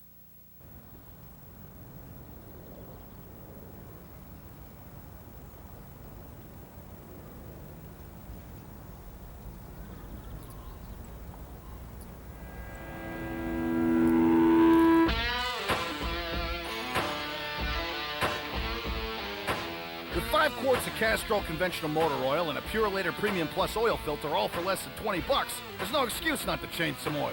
So whatever you're working on, Advance will help you keep the wheels turning. At a time when others don't, Nissan delivers. 0% financing on many of Nissan's most popular models. Nissan delivers. Attractive lease options on our full line of vehicles. Nissan delivers. A Nissan Altima or Rogue for only $199 a month. Or a brand new Versa for under $10,000. When you need it most, Nissan delivers. You could win the SEC's Ultimate Football Weekend. This grand prize package includes hotel accommodations in Atlanta, tickets to the SEC Coaches Luncheon and Legends Dinner, access to VIP hospitality and the Dr. Pepper SEC Fanfare. Plus, you'll get 2 tickets to this year's SEC Championship game and the chance to sit in with the SEC Radio Network. Brought to you by all the proud corporate sponsors of the SEC. The Ultimate Football Weekend. Visit SECSports.com for details on how you can enter and win. It's time to get more out of your tires. It's time to get Cooper. Because now during Cooper's National Take the Money and Ride event, you'll not only get unbeatable performance, you'll get a $50 rebate by mail when you buy 4 qualifying Cooper tires. Cooper's Take the Money and Ride event. Get your rebate form and all the details at a participating Cooper dealer or at coopertire.com. But do it today. The road and your $50 rebate are waiting. BC Powder presents the Pass Play of the Week. The Florida Gators secured their spot in Atlanta to play for the SEC Championship after the 42-14 dismantling of Vanderbilt. For the second straight week, quarterback Tim Tebow was once again unstoppable by throwing for 3 touchdowns and running for 2 more. His last touchdown of the day came with 8 seconds left in the first half as he sidestepped the defenders, then tossed a 41-yard touchdown pass to a wide-open David Nelson for a 35-0 halftime lead. BC Powder proudly presents the Pass Play of the Week.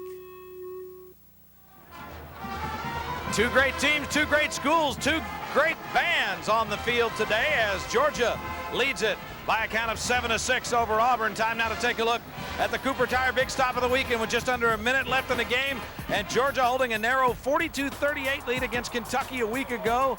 Mark Richt needed a big play, and guess what? He gets it. DeMarcus Dobbs, the defensive lineman, making like a center. Look at that. I'm telling you, that's a play right there. DeMarcus Dobbs takes in the pass from Kentucky's Randall Cobb to seal the game for the Dogs, and that's our Cooper Tire Big Stop of the Week. All right, got a great one going on here. Let's take a look at our Outback out-of-town scoreboard. First of all, in the ACC, Clemson shutting out Duke in the third. Penn State on top of Indiana. That one also just after the break. Ohio State leads at Illinois. They've just started the third. South Florida trailing Rutgers. Rutgers has come on out as of late. Northwestern leads Michigan at the Big House in the third, and it's Iowa with a 15-10 lead over Purdue. Notre Dame in that big game against Navy with a 3-point lead, and Texas pitching the shutout at Kansas. You know, each and every week our guys get us going. It's the group known as Rascal Flats.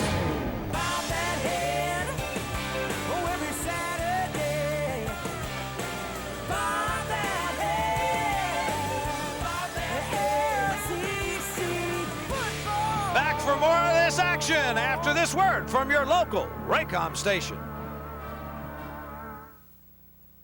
A while ago, I was sitting around watching some football, and I saw commercial after commercial with trucks comparing themselves to the Toyota Tundra, saying it could tow as much as the Tundra or it could haul as much as the Tundra. One even said it had the same horsepower as the Tundra. I was convinced. I bought the Tundra. Nothing compares to the Toyota Tundra with an available 381 horsepower V8 engine. Visit your local Toyota dealer today and get $6,000 total savings on new 08 Tundra Double Cab SR5 models. Toyota, moving forward. Ah, yes, the Geico Gecko in migration. Driven by primal instinct to help people save hundreds of dollars on their car insurance. Hey, do you see that guy over there? He's giving me the heebie-jeebies. Gotta be kidding me.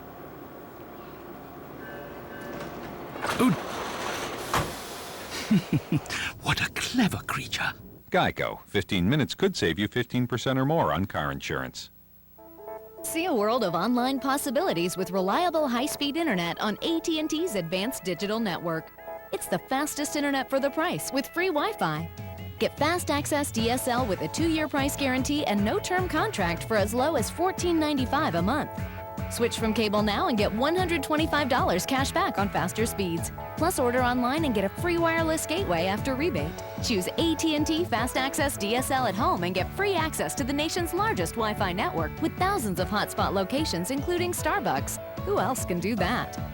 Get Fast Access DSL with a 2-year price guarantee and no-term contract for just $14.95 a month.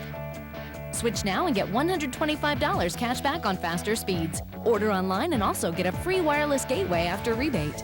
AT&T Fast Access DSL delivers your world online, at home, or on the go. It's just smart to get the fastest internet for the price with free Wi-Fi. The new AT&T, your world delivered.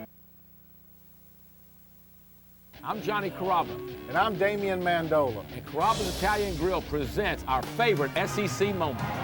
Oh, Johnny and Damian, just like Carrabba's, has this series produced some special moments. How about the 100th meeting in 1996? Georgia's quarterback Mike Bobo, the offensive coordinator now, coming off the bench. He hits Hines Ward for a 67-yard touchdown. Then Bobo hits Corey Allen for a 30-yard score that would tie it up. And in overtime, Georgia's Robert Edwards took over by rushing for 62 yards and 3 huge touchdowns to seal the game for the Bulldogs. And this SEC favorite moment is brought to you by Carrabba's. Folks, good things happen around our table. Good things happening here today as number 13 Georgia leads Auburn by a count of 7-6. And as we throw it back up to the boys, gentlemen, I may disagree with Tommy Tuberville slightly. It may not have been great defense in terms of yardage, but in terms of keeping this high-powered Georgia offense from racking up points, they were successful, at least from that standpoint. You're absolutely right, Buzz, and you know, both teams scored on big plays to the passing game in that first half. But I got to tell you, Mark Richt's in the locker room right now. I'm thinking chewing some people's backsides, if you know what I mean. 4 15-yard penalties in that first half. Yeah, nobody's worth a 15-yard penalty, and you saw those guys sitting on the sideline right away. Let's take a look at some of those first half highlights. And no Sean Marino on that first drive. Wow, he looked very good. Well, he was tremendous, got him down, but they got the field goal blocked.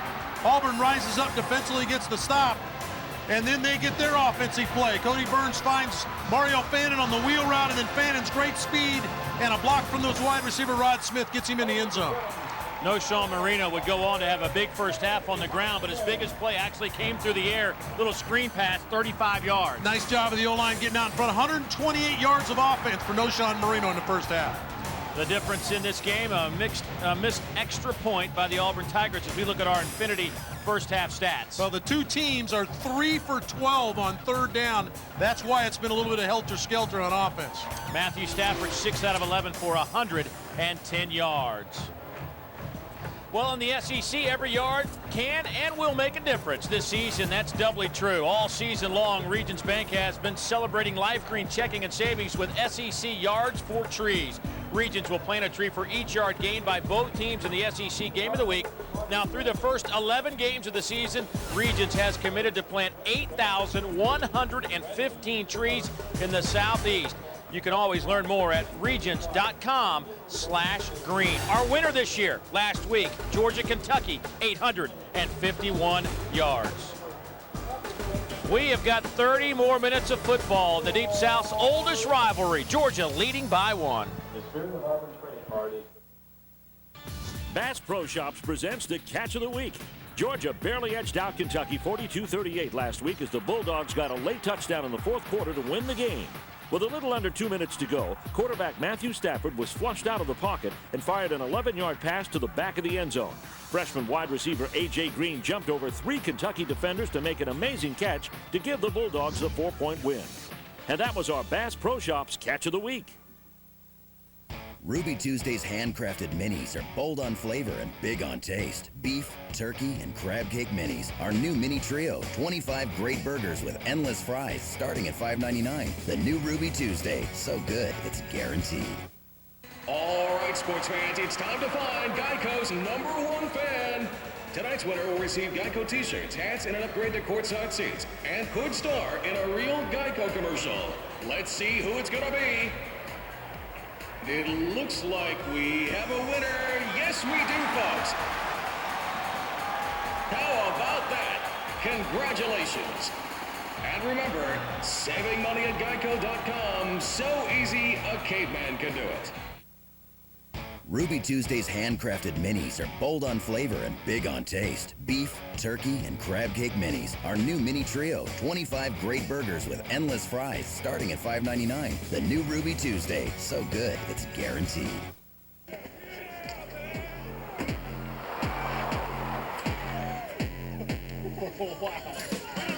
Honda EU Series generators are perfect for hardcore tailgaters. They provide reliable power for all sorts of things, and they're incredibly quiet.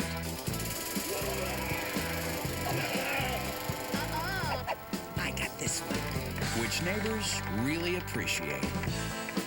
Honda generators. Bring it. Looking for a great place to have a big night with lots of food and lots of friends? It's closer than you think. It's your place. With Pizza Hut's new Big Night In deal. Only Pizza Hut gives you 3 pounds of Tuscany pasta, a medium 1-topping pizza, and breadsticks. The Big Night In deal. A great way to feed everyone for about $20. So make it a Big Night In and order pasta and pizza from Pizza Hut.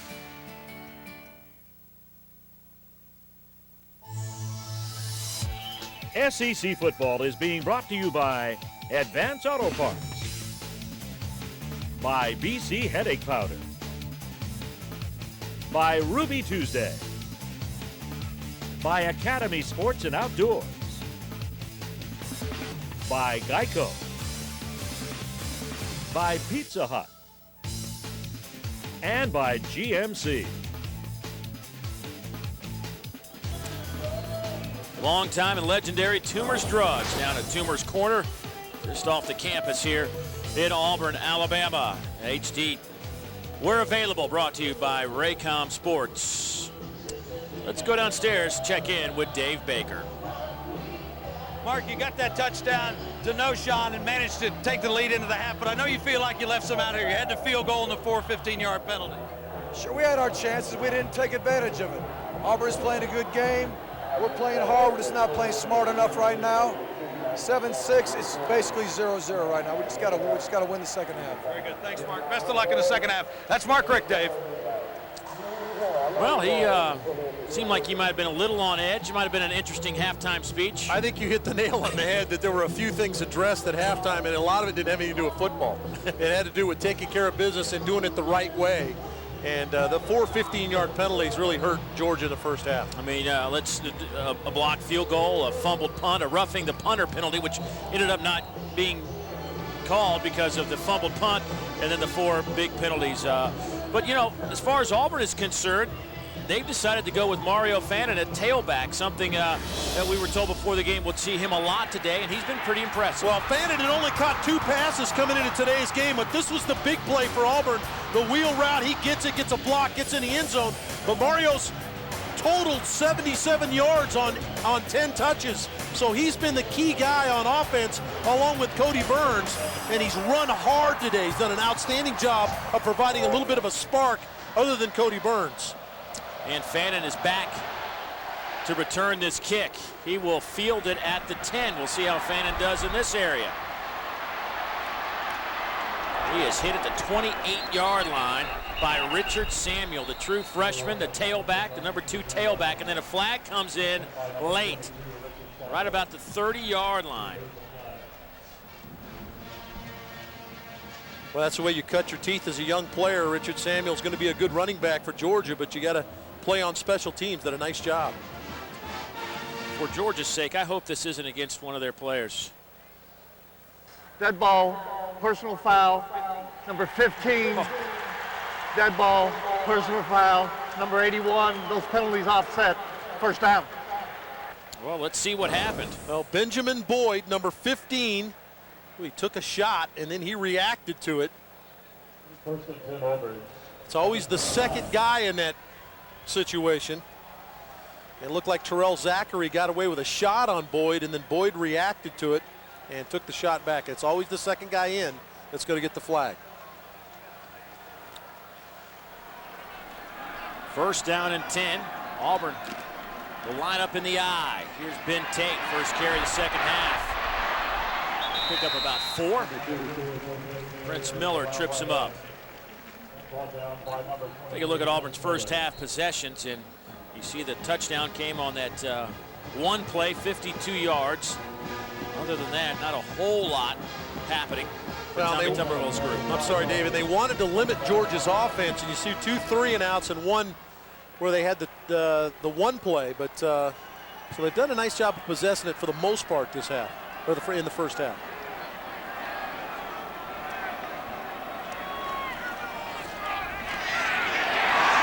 Georgia's front 4 steps up big. Corby Irvin, first man on the spot, went also there. Tate loses a couple, along Curran also involved. Rennie Curran, number 35, going to slide, play off the block, and be there to fill. But Corby Irvin was the first guy, like you said, Dave, in on the spot. Looked like Asher Allen came in for the cornerback to help out as well. Ben Tate hobbling off the field.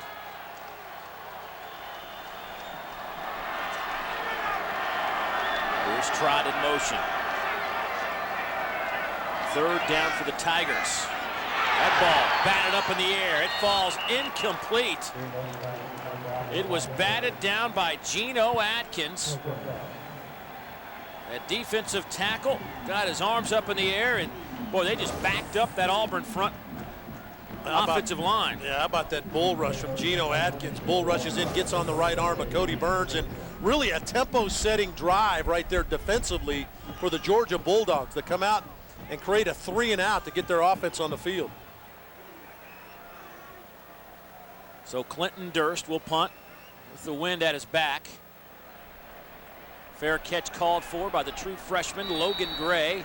He will take it inside the 25 at the 24-yard line.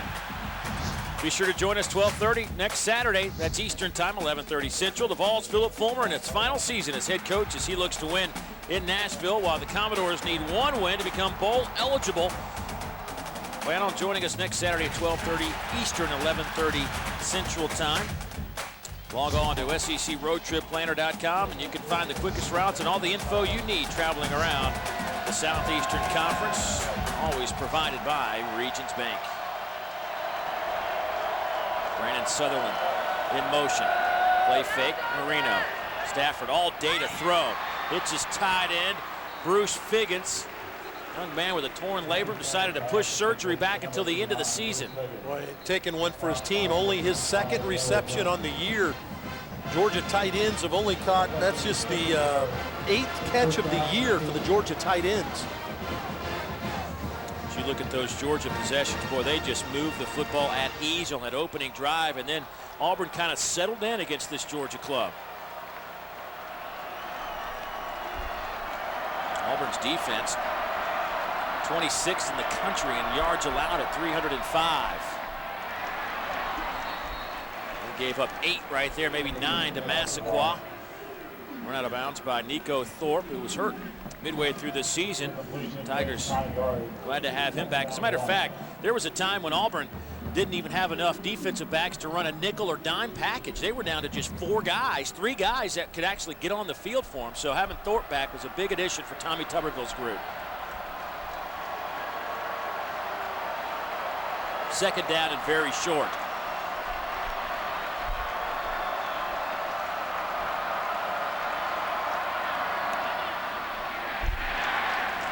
Marino gets a couple on the play. That'll move the change. Mike Blanc makes the tackle. Let's go check in with Dave Baker, see what we can get on Ben Tate, who's hobbled off the field. Yeah, Dave, it looks like they're working on the right ankle. You made a great point about the injuries. Kirk Sampson, the Auburn Sports Information Director, told us that in terms of starters or top backups, 16 players for Auburn have missed a total of 57 games. And so Tate, who is now running the ball well, is going to get that ankle taped up, see how it feels, and see if he can make a go of it. Thank you, Buzz.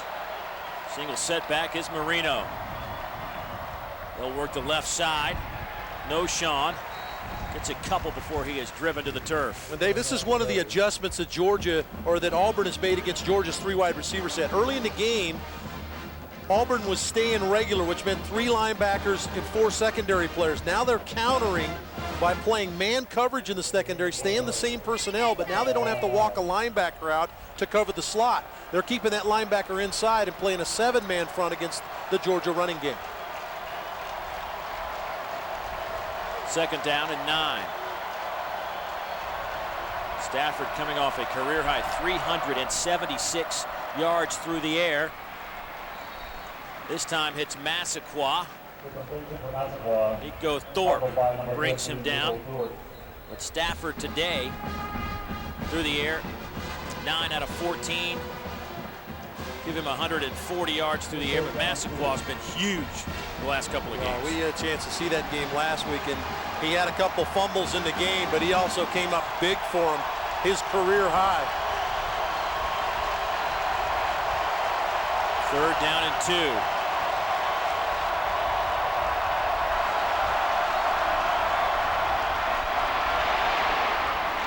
Here's Marino, first down at the 30. I'm never going to compare anybody to Barry Sanders, but his ability to stop and turn so quickly reminds me of Barry. Yeah, he does. He does have that lateral change. To me, and maybe it's the 24, he reminds me of Cadillac Williams. You know, Cadillac came out of the backfield and did these kind of things, but a nice little delay to get out. But look at that stop and turn. Oh, no question. It's amazing to me. Well, I think you could roll some tape on Cadillac. He made a few people miss, too. He was okay when he was here. Out of the eye. No Sean. Huge hole off the left side.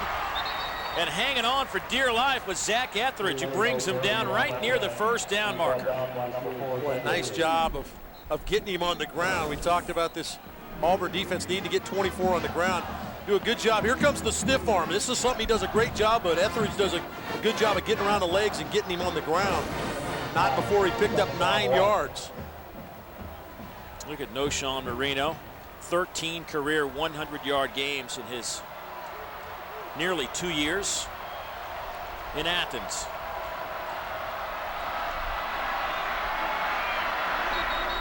Second down and very short. Here comes a flag.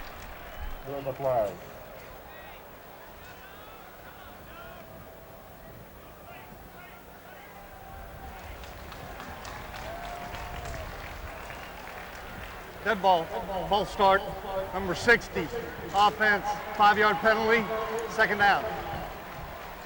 Geico is canvassing the country this year to get the fans' input on all the best moments of the 2008 football season. For tour updates, tour schedules, and your chance to take the Geico Best of the 2008 fan poll, check out bestofcollegesports.com. Second down and 6 now. Dogs line up in the eye. Richard Samuel in it. Tailback. And Samuel will get back to the line of scrimmage before he is taken to the turf by a couple of blue jerseys, led by Josh Bynes, the middle linebacker. Josh getting a lot of snaps with Trey Blackman no longer on the field for Auburn. Yeah, we talked to Coach Tuberville yesterday. He said this is a game that Trey Blackman was made for. A thumper in the middle, a little bit smaller than Bynes, but he has a penchant for playing the physical football games. So Bynes has stepped up big time today. Marino back in at tailback on a third down and 7. Georgia 2 out of 6 on third downs today. Well, that play didn't look good even before the snap. Tez Doolittle with another big stop out of that front 4 for Auburn brings up a 4th down situation, and it looks as though Georgia might even go for it on a 4th and 9, which is what they will do. Well, you talk about a guy playing like a man possessed. Tez Doolittle has been everywhere in the middle. He has created some major problems for Georgia up front blocking.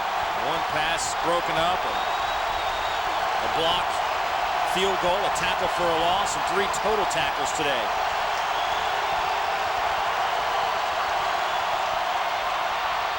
Stafford steps up, fires, looking for Green, incomplete. Solid coverage from Walter McFadden down that sideline. Boy, you said it. Walter McFadden does a great job of staying in the hip pocket of the freshman A.J. Green, and really no place to throw this football. And it's not the first time McFadden's made a play today at the corner spot. Took away the fade route in the end zone that forced Georgia to kick the field goal earlier in the game that was blocked. And here he's all over coverage for the Auburn Tigers.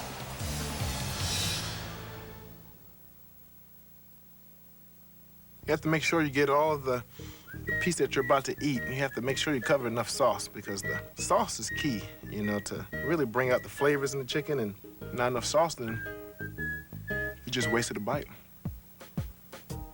You put a lot of thought into eating them, so we put a lot of thought into making them. Like our chicken finger plate with our famous chicken fingers, fries, and coleslaw. It's the original taste that started it all. Zaxby's, indescribably good. I'm David Garrard, and I'm a quarterback. No work, no worries. Finally here. Yep. I wouldn't miss this for the world.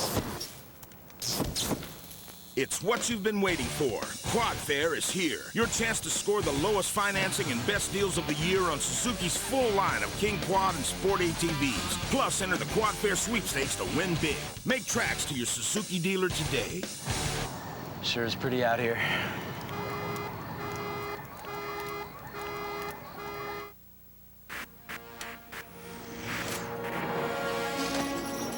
It all starts today. You are the new prototypes. We are Under Armour.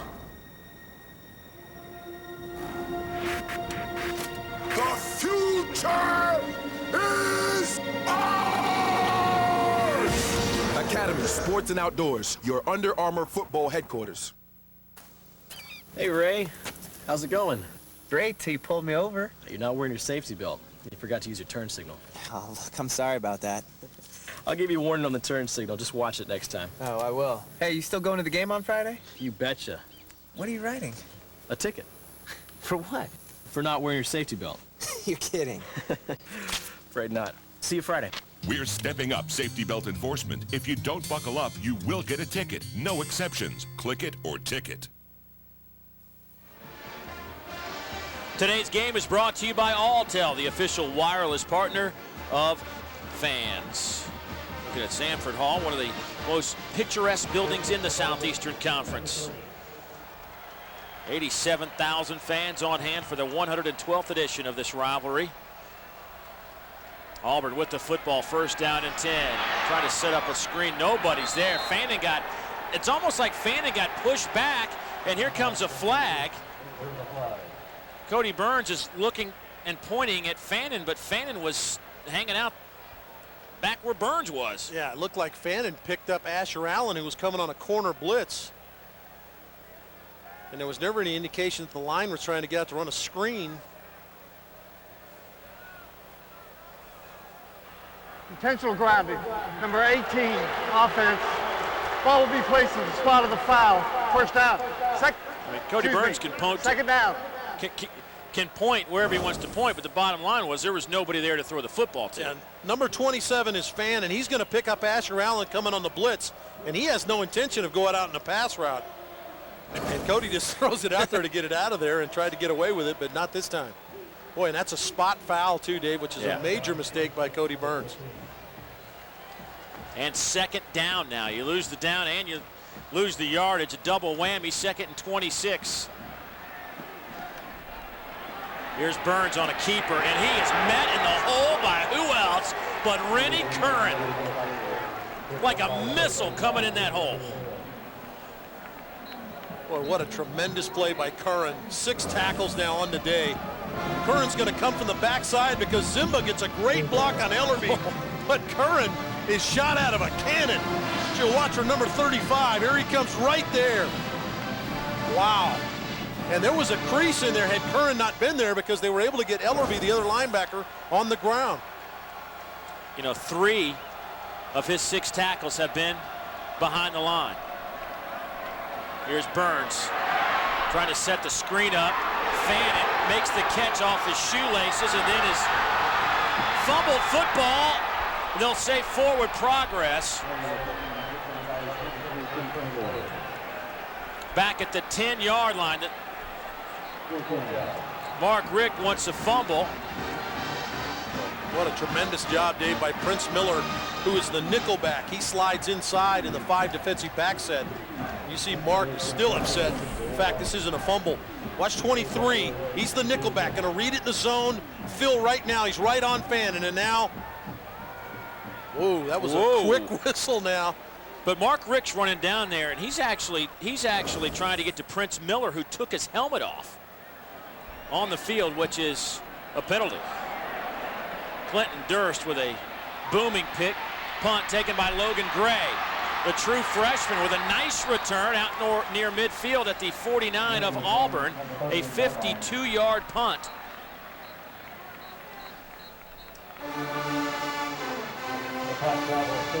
A 14-yard return. What he's talking to Logan Gray right there about is taking care of the football. Georgia still leads.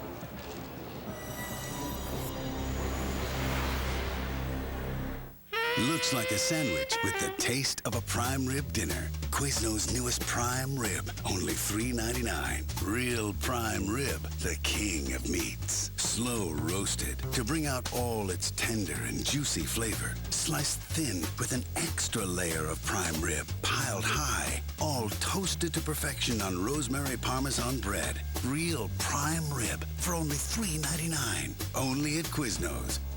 Quizno's. Love what you eat. At a time when others don't, Nissan delivers. 0% financing on many of Nissan's most popular models. Nissan delivers. Attractive lease options on our full line of vehicles. Nissan delivers. A Nissan Altima or Rogue for only $199 a month. or a brand new Versa for under $10,000. When you need it most, Nissan delivers.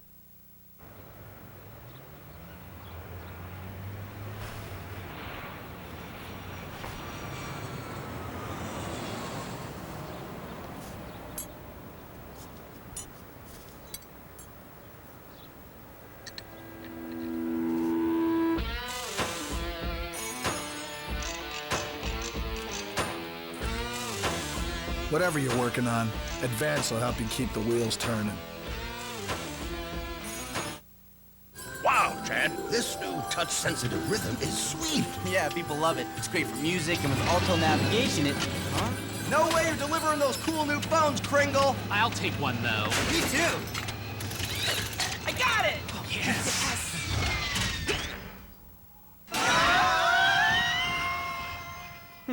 Turn right ahead. Very cool. Everyone wants to get their hands on the LG Rhythm this holiday. Get yours now and get up to 4 free camera phones only from Alto Wireless. SEC football is brought to you in part by Nissan and your local Nissan dealer. 7-6 our score. Georgia with the football at midfield, looking at a 1st down and 10.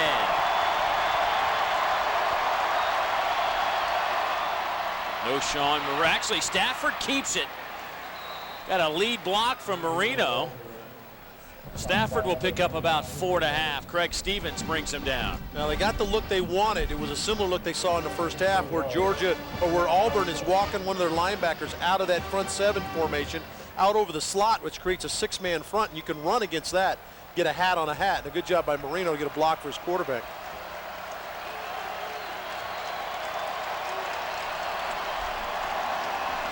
Second down and 6.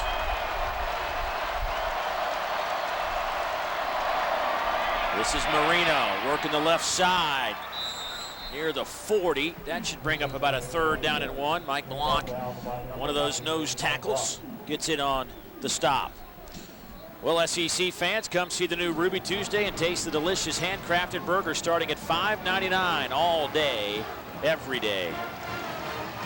See our Suzuki scoreboard. Penn State up 20 in the 4th. Ohio State putting it on Illinois, and also in the 4th.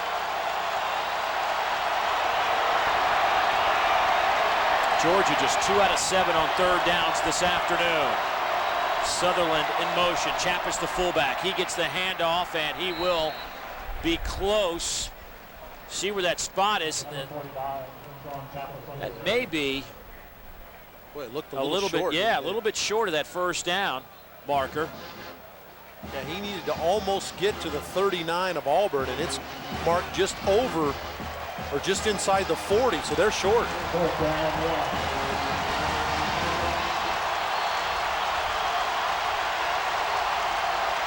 You know, I wonder if Mark Richt's not going to call a timeout and challenge that spot right here.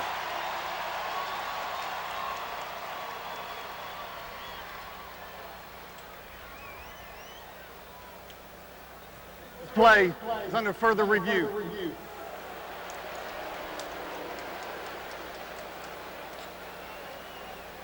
Well, obviously, according to Thomas Ritter, didn't call the timeout, so it's not a challenge, but they will take a look at that spot. They showed a run set, had 2 fullbacks in the game. Sutherland's going to lead. Chappis is going to carry. See if we can see where boy, he did come down early and then bounced across where the 1st down would have been. You know, I think they got to. They're pretty close, Dave. It didn't look like he reached to the 39. I think that spot's pretty close to where it should be.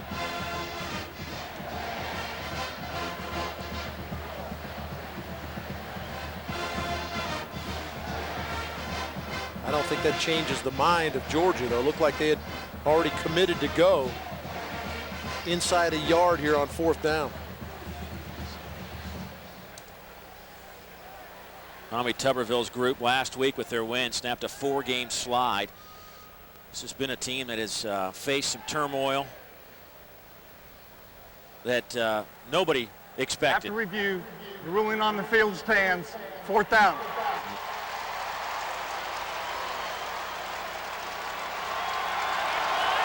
Let's go downstairs, check in with Dave Baker.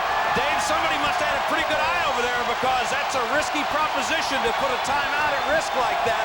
And remember, the guys upstairs, they don't have the advantage of seeing replay the way they do in the NFL, Arch. On 4th down, Matthew Stafford will pick up the 1st down.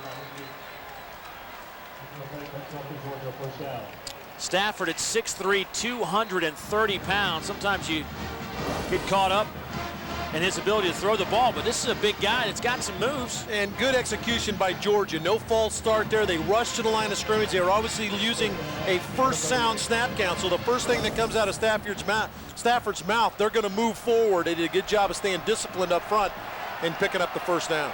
Good push by that offensive line with 3 sophomores, couple of freshmen. Down to just 7 healthy bodies for that group.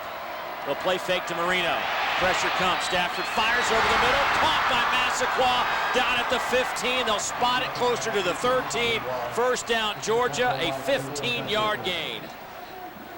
This is something Mohamed Massaquoi, number 1 right there, does a great job of, is he gets in the hole and then he kind of gears it down just a little bit to allow his quarterback to get him the football in between defenders. Just a little idle down right there to allow his quarterback to stick it in the hole out of play action. I think Massaquoi is as good as anybody we've seen all year long at doing that. Boy, the last couple of games, he has been all world, has Mohamed Massaquoi.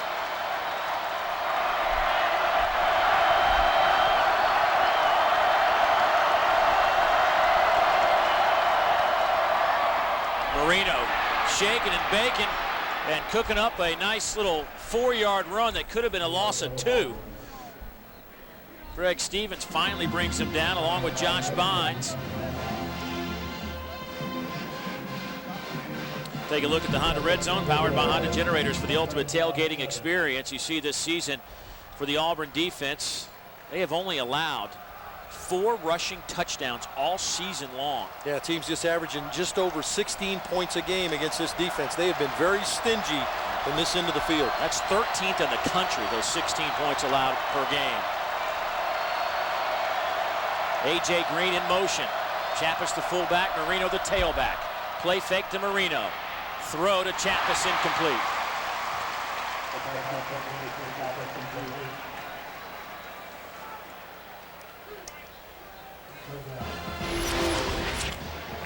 You see the rushing touchdowns allowed this season. Only Alabama has held their opponents to fewer rushing touchdowns. Of course, in a couple of weeks, those 2 clubs will square off. And Florida, with only 5 rushing touchdowns allowed. Tennessee also in the mix there. Well, you put the ball in Stafford's hands now. Get the 2 big-time wide receivers. And they don't have what they want, and Stafford's going to burn a timeout. They couldn't get lined up properly, trying to run that bunch look on the left side. Too much time had run off the play clock. With the timeout, we'll step aside. Back after a word from your local stations. Gifts and Awards is your new headquarters for team souvenirs, from licensed logo gear, flags, and coolers to plush items, art, and trophies. They have a great selection of unique items you can't find anywhere else at Gifts and Awards in North Augusta Plaza on Martintown Road next to Hemrick's. The sky is falling! The sky is falling! In uncertain times, it's nice to know there's one thing you can count on. The steamed-in goodness of a Crystal Combo #1. 4 famous crystals hot off the grill with fries and a drink. Always a great deal, always delicious. Try our new holiday milk quakes, eggnog, pumpkin pie, and mint chocolate cookie. Hey, kids. Hello, Dad. What's this? Don't you have anything catchier? Look, our cable intro rate expires next month. We need this extra cash. Do you think cars are just gonna poof, magically stop by? Let's see some effort. Great, there goes our sales force. Switch to AT&T and get wireless service or advanced TV plus home phone with high-speed internet for under $75 a month. And that's not an introductory price like Comcast Triple Play Starter Bundle. Find out how to get up to $225 cash back with other qualifying bundle plans. Sorry, honey. Cable's intro price is making Daddy a little nutty. Okay, back to work. Lemonade. Get the wireless network with the best global coverage and free access to thousands of hotspots nationwide with high-speed internet. Plus, we've lowered our prices on other great bundles, so call and build the one that's right for you. What are you waiting for? Get 3 services on one bill for under $75 a month, and call to find out how to get up to $225 cash back with other qualifying bundle plans. Cookies are for closers. Switch to AT&T. Your world delivered. SMS Sports World is the CSRA's headquarters for team sports. Baseball, football, basketball, softball, soccer. Any sport you play, SMS has all the gear you'll need to ensure a winning season. SMS Sports World at North Augusta Plaza, Martintown Road, next to SNF. Georgia leads here late third quarter, 7-6. Let's look at the timeout. Why does Stafford burn his timeout? A.J. Green's lined up on the wrong side of the field. Stafford looks up. He sees the play clock is winding down. He says, let's not screw up this third down. Let's burn a timeout right here. So 3rd down and 7.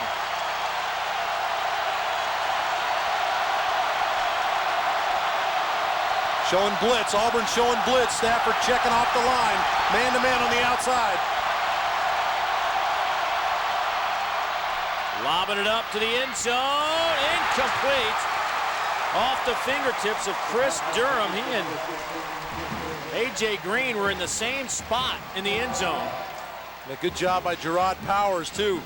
Over there along with McFadden, the 2 corners on the same side of the field.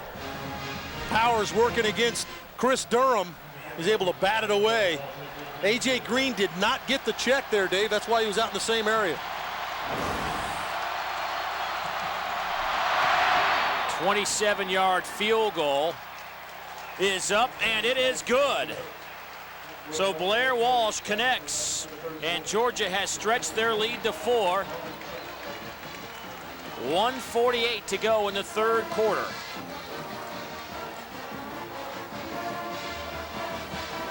Not what Coach Rick wanted once he got down inside the 10-yard line, but this is one of those classic Georgia-Auburn games. He wanted to scratch for some points. Good job by Tommy's team to rise up on defense. That's the 2nd time Georgia's been in that red zone and had to settle for field goals. The first one was blocked. They get that one to go through the uprights. Matthew Stafford today, 11 out of 19 for 177 yards and a touchdown.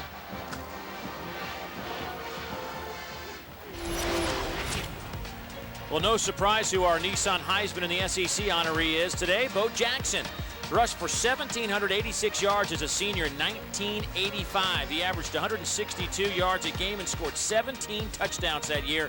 He finished his career with 4,303 rushing yards, which is the 4th most in the Southeastern Conference. He beat out Chuck Long by 45 votes that year, which happened to be the closest ever in Heisman voting. And you can't forget the fact that my man hit 401 with 17 home runs and 43 RBIs back in 1985 as well in college baseball. Pretty good for Bo Jackson. I think he started a Pro Bowl and an All-Star game in the same year. Here's Tristan Davis on the return. A flag comes in. A couple of flags.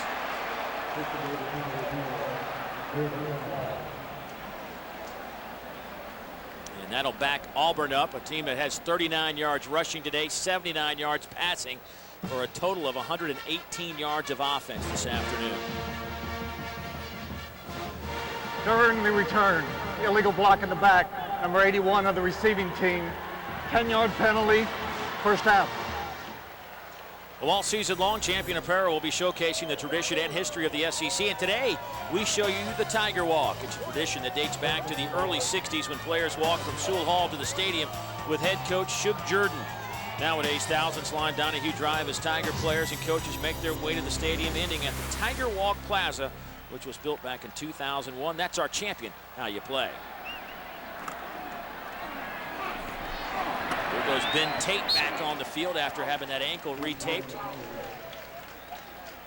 Let's go downstairs, see what's going on with the Auburn injuries with Dave Baker. Yeah, more problems, Dave. Tommy Trott, who's become a favorite target of Cody Burns. He tried to come back. He got his left knee taped after tweaking it earlier. He's now been declared out.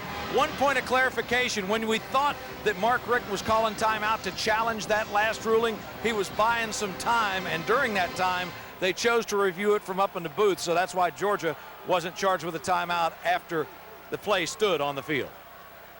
Thank you, Buzz. 102, 101 60 seconds to go here in the third quarter. Burns trying to dance around. Boy, he's had a tough go of it, trying to find any kind of seam in that running game. Last week, Arch, we watched Kentucky run a little bit of an option. They call it their pony formation with the freshman Cobb.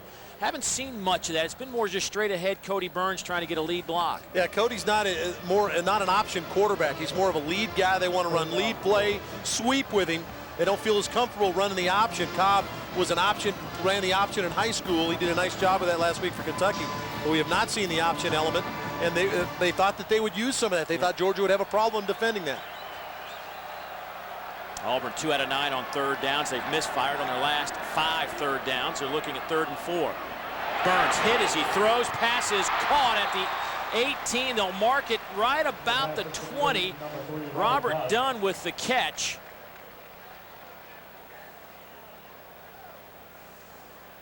And Mark Richt runs out onto the field. I wonder if he wanted a timeout to stop the clock to...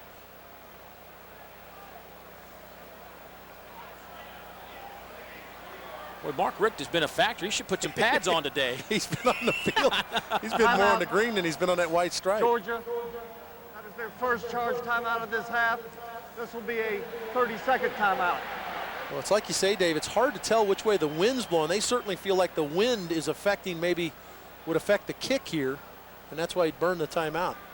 Correction, that is their second charge timeout.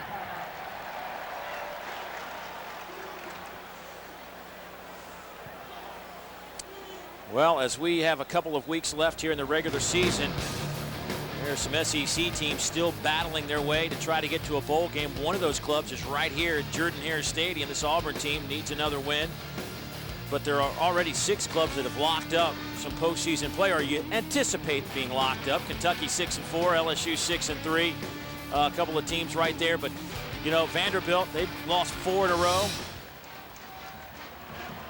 Tommy Tuberville's led this team to 8 consecutive bowl appearances, trying to make it 9. And it looks as though Auburn's going to go for it here on 4th down and inches. At their own 20-yard line. Cody Burns, quarterback keeper. Did he get enough? He needed about 1.5 feet. This could be a huge play in the game.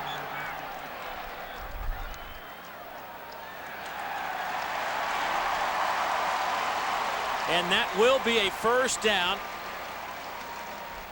That is the Riverboat Gambler we all fell in love with years ago. That's rolling the dice. That is also the end of the third quarter. The Georgia Bulldogs lead it by 4. 15 more minutes to go. Stay with us on Raycom.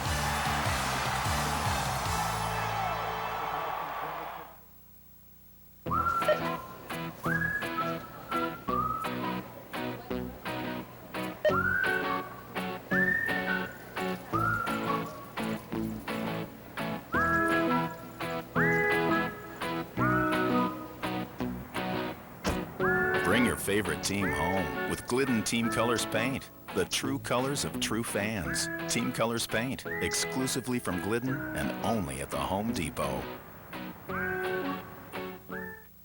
The sky is falling! The sky is falling!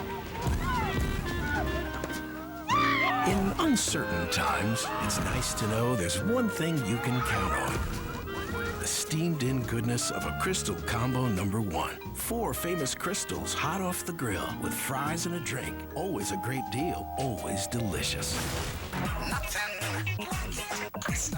Try our new holiday milk quakes, eggnog, pumpkin pie, and mint chocolate cookie.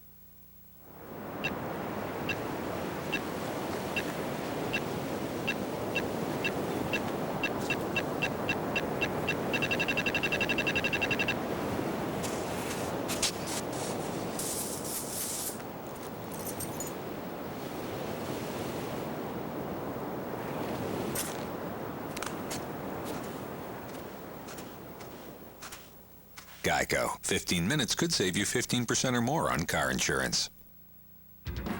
We just got to love the lifestyle. It's a good family venture. It pulls the family together rather than apart. And we just had fun. Oh, my Lord, we had so much fun. It was just great. We loved it. It was one of the best decisions we ever made. Not only that, CSRA Camperland was one of the best decisions we ever made. We sell fun, and they do. We've told you it's been the 112th meeting, but it's a tight series, 53-50 to 8. Auburn leads. The last 10, these clubs are tied at 5 apiece. But Dave, this might be one of the gutsiest calls, backed up at the 20-yard line. I mean, that could have been your ball game right there. I think Coach Tuberville realized his defense had been pushed around a little bit in that last drive. He wanted to keep his offense out there. He wanted to put it in the hands of the offense to try to make a play.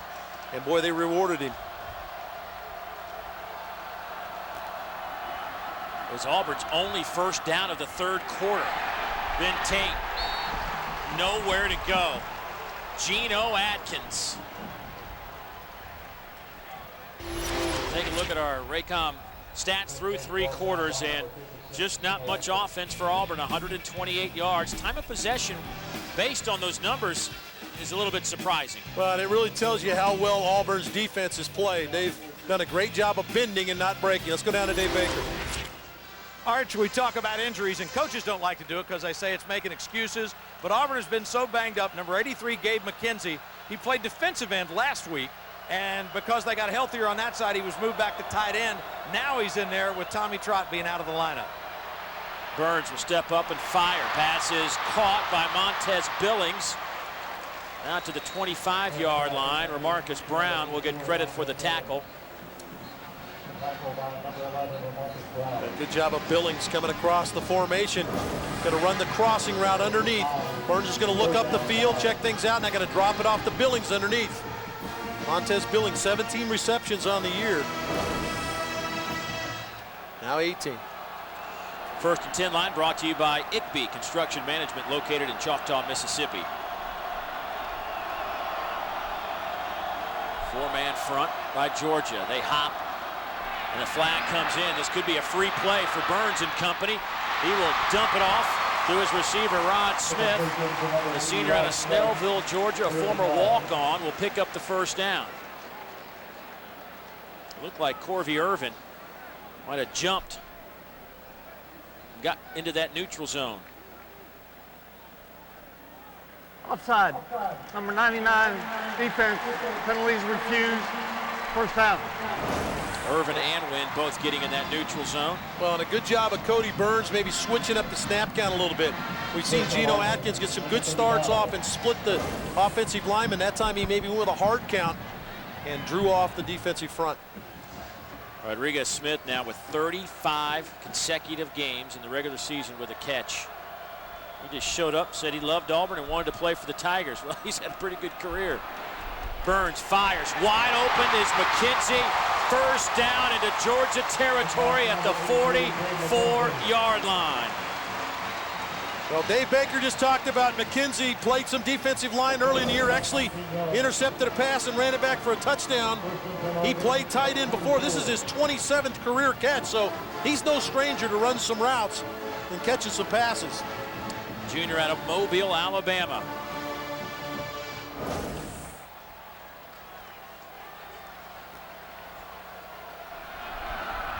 Ben Tate stands alongside Cody Burns. Here's that little option game.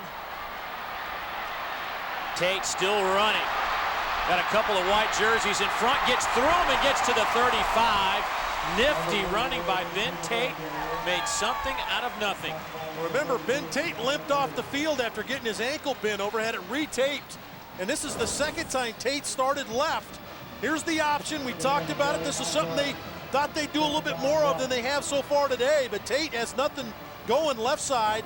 He bends it back to the right side. It was a great job. We talked about Gabe McKenzie. Gabe's going to stay on his block. No clip there. Does a nice job of not clipping and gets a piece of Rennie Curran to help out on the play. I love that. Just go hit somebody. Here's Tate. Boy, he's met at the line and gets through the tackle. Cade Weston hit him, but couldn't hold on. Finally, Asher Allen drags him down. These two teams play so hard all the time, but you can see him raise it just a little bit more in the fourth quarter when the game's on the line. Ben Tate doing that with the last two runs we've seen out of him.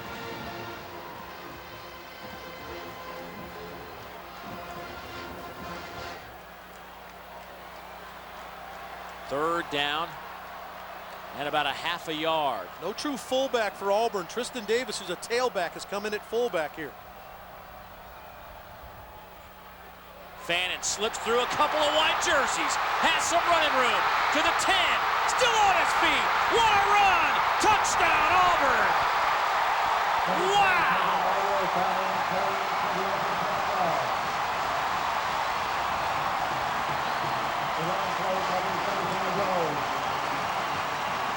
Well, they said they wanted to let Fannin carry the ball a little more today, and he has paid off in big dividends. Gets a good block from Tristan Davis, number 9, on Bird, the safety, and then it's just him finding a crease, making Bulldogs miss, and getting to the corner of the end zone.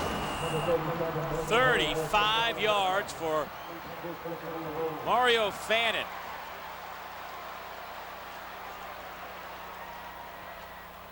And the point after from Morgan Hull, the sophomore out of Decatur, Alabama, splits the uprights.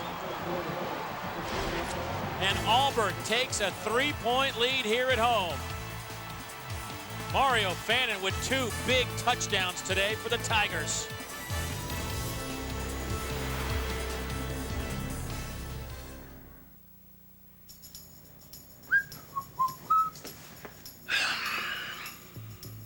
A lot of choices, huh? Tell me about it. Because you want a beer that's not too heavy. Yeah? But you don't want to compromise on taste, so. No, I don't.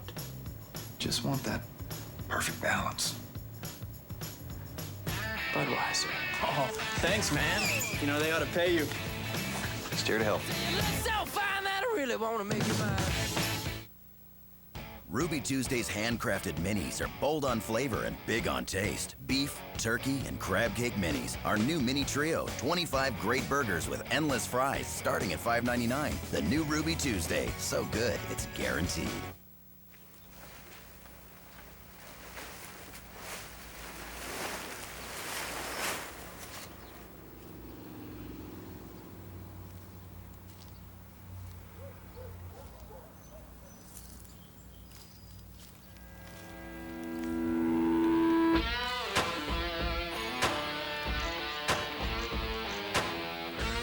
Whatever you're working on, Advance will help you keep the wheels turning. Ruby Tuesday's handcrafted minis are bold on flavor and big on taste. Beef, turkey, and crab cake minis. Our new mini trio, 25 great burgers with endless fries starting at $5.99. The new Ruby Tuesday, so good, it's guaranteed. The giant inventory reduction sale is on at Thompson Chrysler Dodge Jeep. Get your share of over $7 million in easy financing. Monumental savings on every new 08 and 09. Giant inventory reduction. Thompson Chrysler Dodge Jeep. Drastic discounts, massive selection, giant inventory reduction. Very limited time. Every new 08 and 09 at sacrifice prices. The best equipped will be the first to go. Giant inventory reduction. Thompson Chrysler Dodge Jeep. SEC football brought to you in part by Chevrolet. Texas Pete scoring drive, 11 plays, 90 yards, Arch. Tommy Tuberville goes forward on 4th and less than a yard at his own 20 to keep the drive alive. Put the game in the hands of his offense, really his offensive line, and they paid it off. 90-yard drive.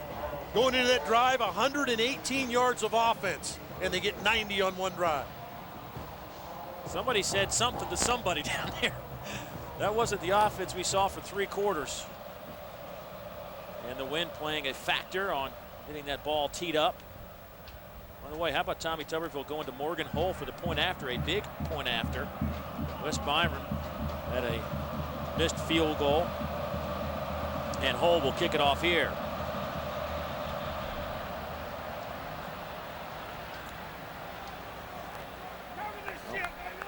Take a look at our Chick-fil-A nugget of the game and look at some of the SEC's top receiving performances of the year. We've had a chance to see 2 of those in person. Muhammad Massaquoi last week went for 191 yards against Kentucky, while Percy Harvin went for 186 against Ole Miss in that loss. And we'll see if Green or Massaquoi can step up big on this next Georgia drive. Both guys have 4 receptions apiece.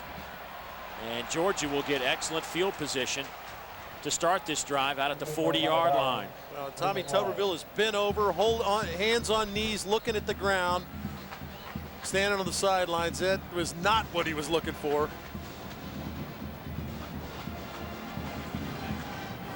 You know, in a game like this, it's those Kick kind of out of things. bounds on the kicking team. Georgia chooses to put the ball in play at the 40-yard line. First down. You know, those little mistakes will add up in a game like this. You just, especially in a fourth quarter situation, 11:05 to play in this one. What does Georgia need to do to get this offense rolling? They were so good early. Yeah, I think you're going to see some of that wide screen again. What Auburn's done is done a good job of locking up man coverage on the outside. Stafford lofts it up, looking for Massaquoi, a little bit behind him, and a flag comes in. May have been an arm on the back of Muhammad Massaquoi. Well, Georgia's going to catch a break here because this was a ball that Massaquoi was not going to catch. Obviously, the ball was behind him. Good pressure from Josh Bynes, middle linebacker on Stafford, made him turn it loose before he wanted to. Pass interference, number 8, defense, 15-yard penalty, first down. Now, Auburn's trying to roll up and play physical at the line of scrimmage. Bump and run. That's Gerard Powers, number 8, working against Massaquoi. And wow. I don't know about that now. I don't know about that one. And now we got a penalty, and Tommy is hot. There's another flag here on the sideline, on the Auburn sideline. Boy, Tommy's beside himself right now.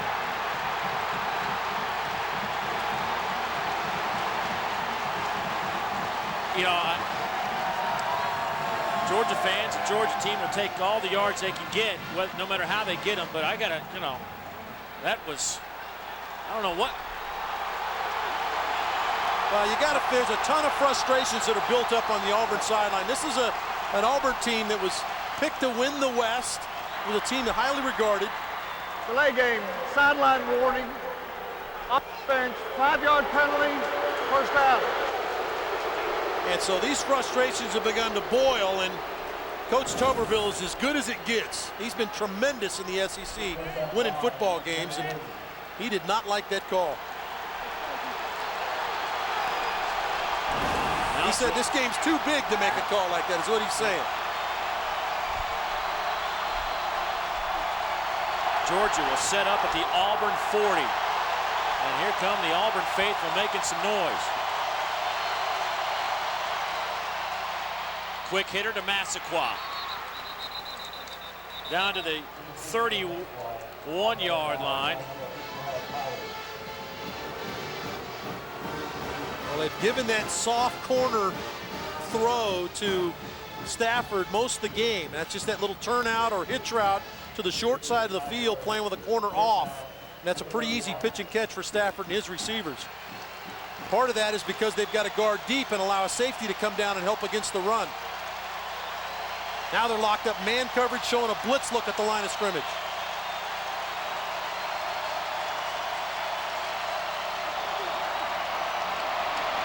Going up top.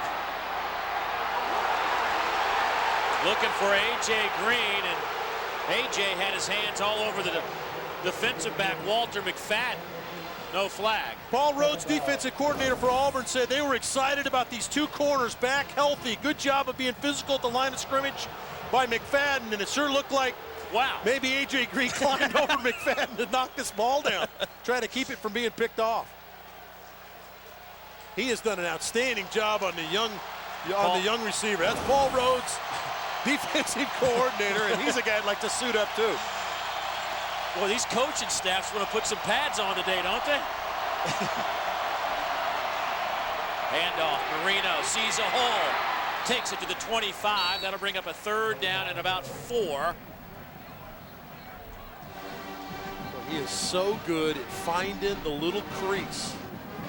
It's just, he presses the hole, he's patient, and then slides to daylight. No Sean Marino.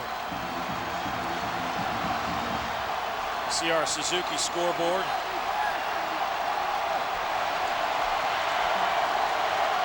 Put our Academy down a distance marker. It says 3rd down and 4. Well, this is where Massaquoi has been his guy on 3rd down. Stafford over the middle, hits Marino. 1st down, Georgia. At the 18-yard line, Merrill Johnson makes the tackle. Boy, he threads the needle on this throw. Going to get a great look out of it. Look at the window he throws that in as Marino's dragging underneath. Look downfield on the right side, didn't like it. Man coverage came back to Marino, run the little short crossing route to pick up the 1st down. Good protection up front to allow him to sort out the play. Boy, Matthew Stafford has just been steady Eddie today back there in the pocket. Out of the eye. Handoff, Marino. Still on his feet. Driving before Zach Etheridge finally corrals him. They still didn't get him on the ground. Take a look at the red zone, powered by Honda Generators for the ultimate tailgating experience. It's the red zone issue. One blocked. They converted on 1 field goal, but that's not what they're looking for, and it's something that's plagued them most of the year. Did a nice job last week against Kentucky, but Auburn is pretty salty when you get down inside their 20-yard line on defense. 2nd down and 9.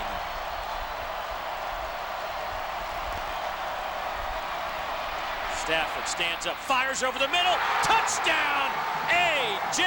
Green.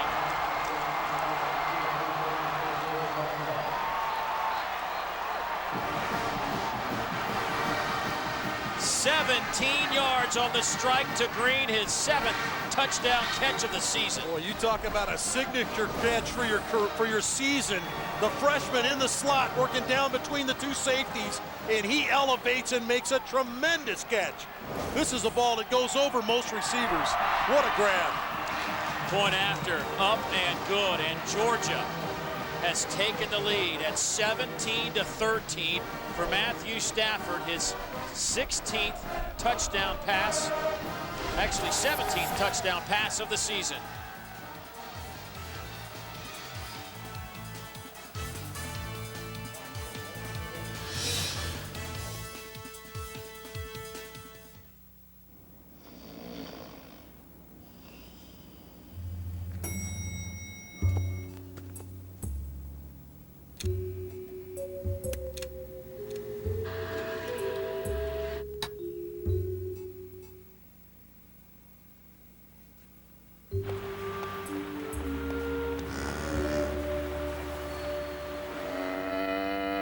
Try Chick-fil-A's new Peppermint Chocolate Chip Milkshake, available only for the holidays.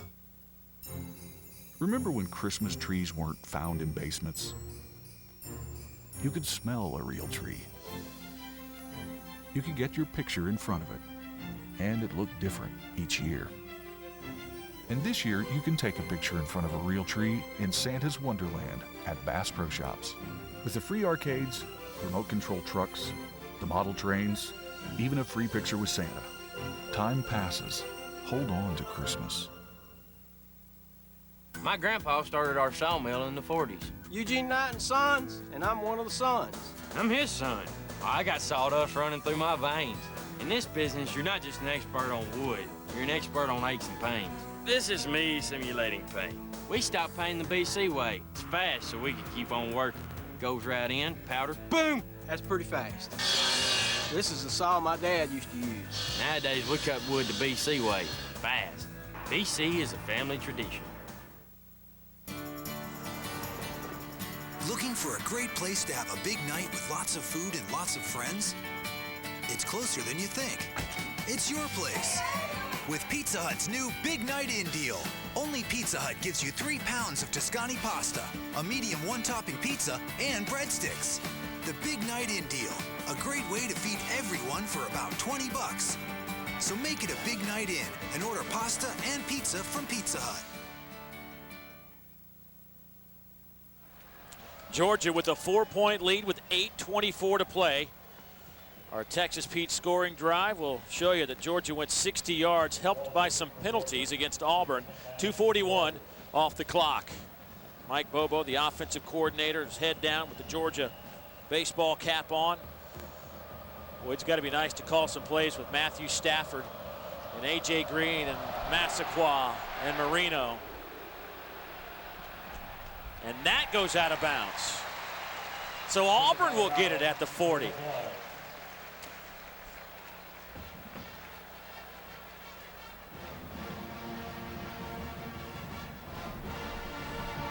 Something Walsh had a problem with last week against Kentucky.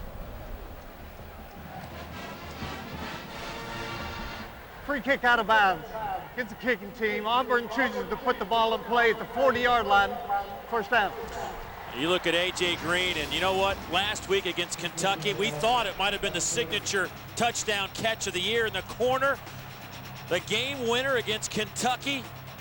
An amazing throw and catch. And then, of course, they add to their legend. Hey, this was better. That was a better catch. I didn't think we'd see anything better than the one last week, but that one was better right there. That was a spectacular catch. Here's Ben Tate. 4 white jerseys, led by Akeem Dent, bring down the tailback. And one last thing on that play. Good job by the coaching staff of Georgia to get A.J. Green inside to get him the football.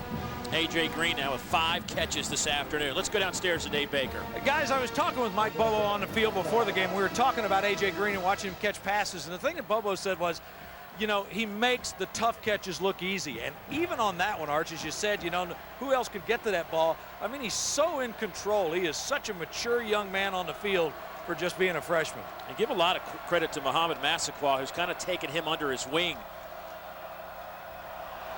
Some movement up front. Looks like Lee Zimba might have popped up out of his stance.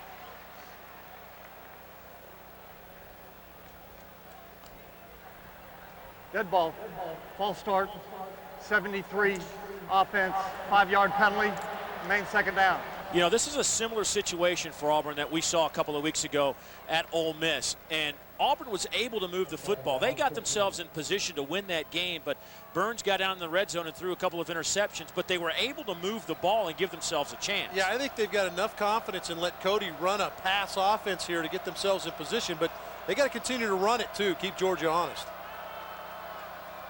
2nd and 15. You can't back up. Burns, nice strong throw, pass caught by Billings. That might have been the best throw of the day for Cody Burns.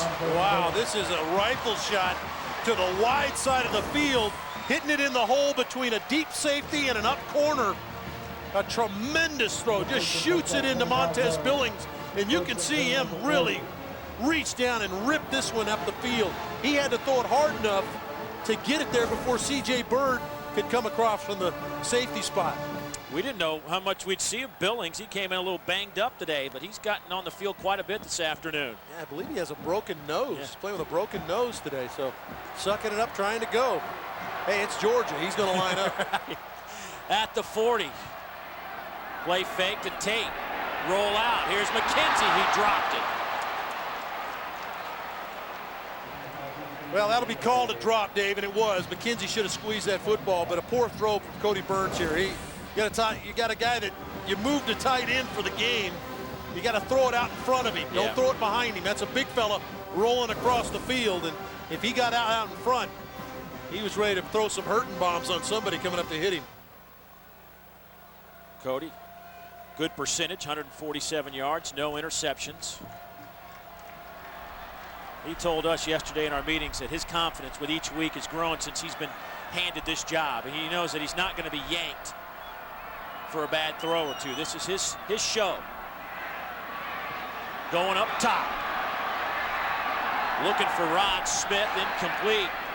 Good coverage by Ramarcus Brown, running shoulder to shoulder. Excellent coverage out there by Ramarcus Brown against Rod Smith. He's the leading receiver. See our Suzuki scoreboard. Ole Miss was leading 35-0. If they can hold on to win that one, which I'm assuming they can, that would make them bowl eligible under Houston Nutt. Congrats to those guys. Great turnaround for the Rebel program in just a very short time under Houston Nutt. Well, here's 3rd down and 10. Pressure comes. Burns dodges one defender, steps up, fires another rope. Billings on the receiving end. That will be a first down. And give this Auburn offensive line some credit here, because this is 3rd and long. They've got to take care of the pressure. Ben Tate's going to get a block on Donnell Ellerby coming in. Great block there against number 33, the linebacker. And it allows Burns to step up and find Billings along the sideline. Great protection for the young quarterback that time. Auburn has converted 3 of their last 4 third downs and have a fresh set of downs now with 6:04 to go. Working the power play to the right side. Here's Tate, cuts it back. We'll take it inside the 25, or right at the 25-yard line. Gain of about 4. Akeem Dent and Rennie Curran bring him down. Let's go downstairs, check in with Dave Baker. Buzz. Hey, David, I think what Arch was talking about was a great point. Not only did Cody Burns get time that time, but I think we're seeing the maturation of this young quarterback, because initially, Arch, he thought he saw a space, and it looked like for a second like he might run, but he hung in there, let his receiver break open, and delivered a strike to him. Yeah, and that only comes with play time, Buzz, and he gets to play more and more. Dave mentioned the fact he's not looking over his shoulder. He knows he's going to be on the field, so he's willing to take some shots. Here goes Tate, powering his way down to the 20.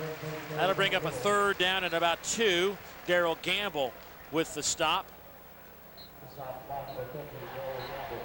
This has been the Ben Tate, Mario Fannin show at tailback. We haven't seen any of Brad Lester today. The senior out of Lilburn has just never really responded since he had that tough injury where he fell on his neck, on the top of his head, twisted his neck against Mississippi State in that 3-2 game.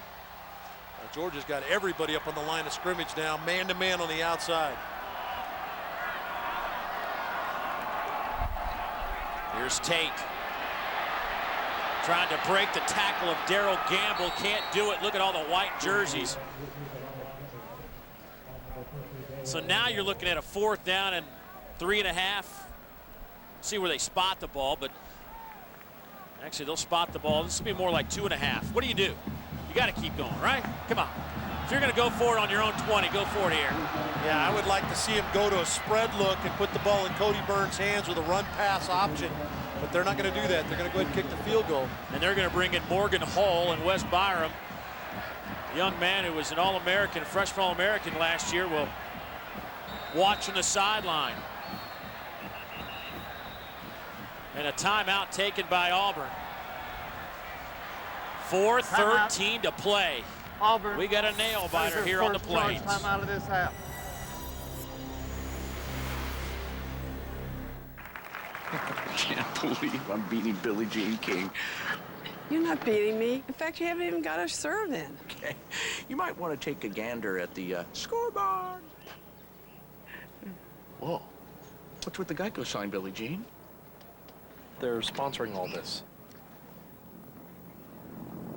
I get it. I quit, but I get it. Oh, look at that's hilarious. Geico. 15 minutes could save you 15% or more on car insurance.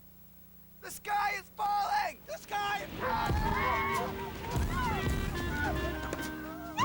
In uncertain times, it's nice to know there's one thing you can count on.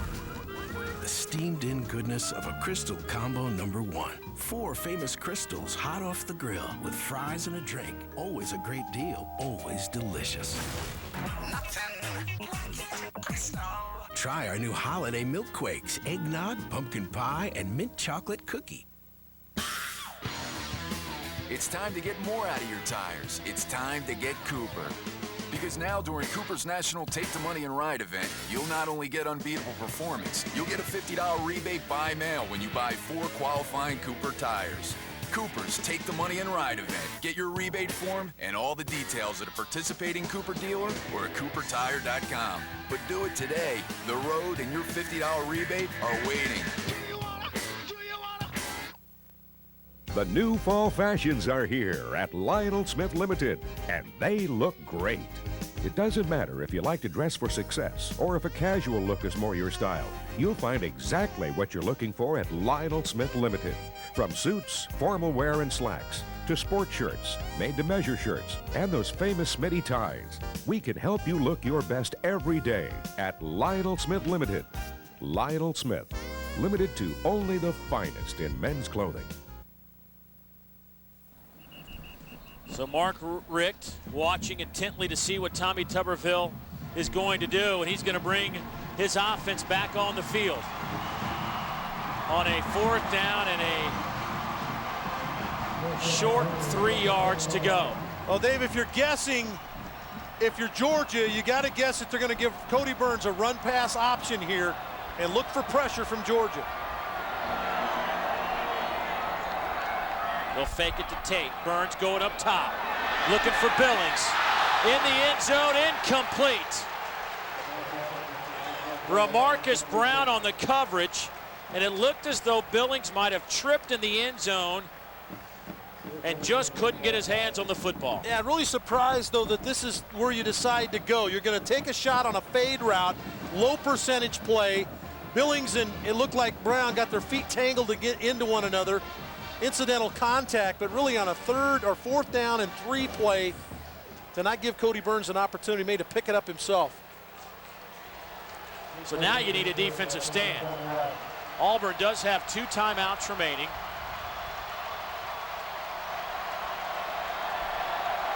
Georgia with 1 timeout left. Stafford will keep it and get hit after a gain of about 2. Once again, A.J. Green has been a factor for this Georgia club, the true freshman. Well, they did a good job of getting him the ball early on some screens. They threw him the football. Did a great job of catching this ball, but McFadden did a great job of covering him. That ball was incomplete. The big play was the one down the middle, and I credit Mike Bobo for getting A.J. Green in the slot. They had taken him out of the game. They got him in the slot. He got down through the middle and made the big catch to put Georgia ahead. Averaging 16 yards a catch this afternoon. He came in averaging over 17 yards of reception. Chappis in motion on 2nd down and 8. Here goes Marino. 1st down Dogs out over the 30 to the 34-yard line. Craig Stevens with the stop, a gain of 11. Boy, 2 good blocks from Chappis and Jones, the center. Chappis gets the block. They clear the on the linebacker. Mike Bobo was telling us how impressed he's been with Chappis when Brandon Sutherland missed some of the early games with a fractured foot. They really relied on Chappis, and he has stepped up for them because the fullback is such a big part of this Georgia offense. Chappis leading the way again for Marino. Out to the 37-yard line. That clock is moving at 2:41, 2:40. Same play for Georgia there, Dave. You mentioned that Chappis led through. They had Ben Jones, the big center, gets out in front as well, and leading Marino through the hole. That's their favorite play, a little pull, get one, either the guard or the center pull out in front with the fullback, a little toss, and get Marino going downhill. You know, Paul Rhodes told us, the defensive coordinator for Auburn, told us that Georgia, and this was completely complimentary, very simple, very smart. Not a complicated offense, but what they do exceptionally well. They really do. They lose football. Who's got it? Whoa. Whoa. The Dogs will have it, but that will bring up a 3rd down. Well, they're right on schedule with the running game. They picked up almost 5 on 1st down, and here just dropped the snap. Timeout. Stafford was lucky to get back on the football. That is their 2nd charge timeout. Timeout on the field. Back in a moment. Ruby Tuesday's handcrafted minis are bold on flavor and big on taste. Beef, turkey, and crab cake minis. Our new mini trio, 25 great burgers with endless fries starting at $5.99. The new Ruby Tuesday, so good, it's guaranteed. It just feels like $1 million vacation. Now more than ever, it's important to know that Alabama's Robert Trent Jones Golf Trail is a huge bargain. In fact, Golf Digest named the trail the #1 value in the country. This fall, play 3 days of unlimited golf for just $195. Our incredible fall special will make you feel like $1 million without spending much green. Call 800-949-4444 or visit rtjgolf.com to book your fall getaway. Ruby Tuesday's handcrafted minis are bold on flavor and big on taste. Beef, turkey, and crab cake minis. Our new mini trio, 25 great burgers with endless fries starting at $5.99. The new Ruby Tuesday, so good, it's guaranteed. Stealing these letters to Santa was a great idea. Ho, ho, ho, dear Kathy. I know you want my circle from Alltel so you can share unlimited calling, but you're not getting it because you were bad. I just wrote you stink. Pencils down, boys. Come on, guys. Oh, finally, the last one. Oh, hey, we got more mail. My Circle. With unlimited calling, 25, 10, or 20 numbers, it's the perfect gift for the whole family. And now get the latest touchscreen phone, the Dell, from Alltel. Hey, Ray. How's it going? Great, till you pulled me over. You're not wearing your safety belt. You forgot to use your turn signal. Oh, look, I'm sorry about that. I'll give you a warning on the turn signal. Just watch it next time. Oh, I will. Hey, you still going to the game on Friday? You betcha. What are you writing? A ticket. For what? For not wearing your safety belt. You're kidding. Afraid not. See you Friday. We're stepping up safety belt enforcement. If you don't buckle up, you will get a ticket. No exceptions. Click it or ticket.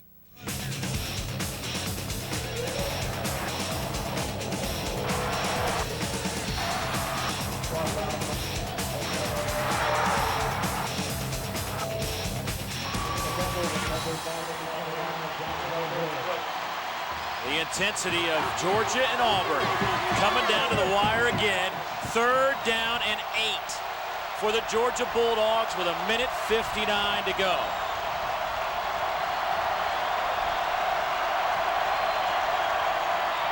Pump fake. Stafford dumps it off to Marino, and he stumbles back at the 38. They'll mark it at the 41.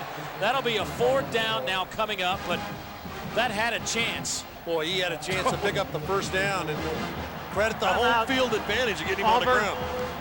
That is their final timeout. So Auburn uses their final timeout, and they will have the football back with roughly 1:45 to go. Closed captioning provided by Chick-fil-A. We didn't invent the chicken, just the chicken sandwich. Let's go back and take a look at that play. Well, it was set up very well. Good fake by Stafford looking left. Well, he's looking for a screen left. They're going to set up the screen right. Problem is the line never gets out in front of Marino, and then he trips. The turf monster reached up and grabbed him and pulled him to the ground. That's about the only thing that's tackled Marino today. And no Sean today. 22 for 131 yards. Here comes Brian Mims. He's had one punt blocked. And now it looks like Georgia with all kinds of shifting going on. Oh, they're going to try to pull Auburn offside. Change in formation. And was there contact? If there was contact, there's your 1st down, and that's your ball game.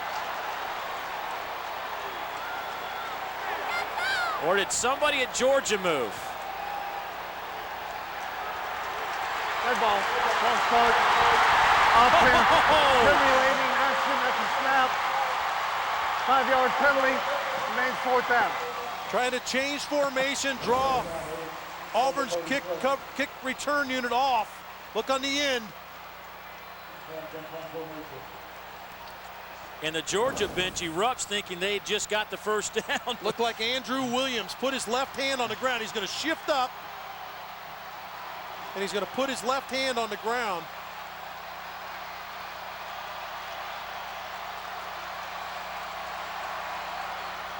Here comes some pressure. Mims gets it off. Dunn calls for a fair catch at the 20.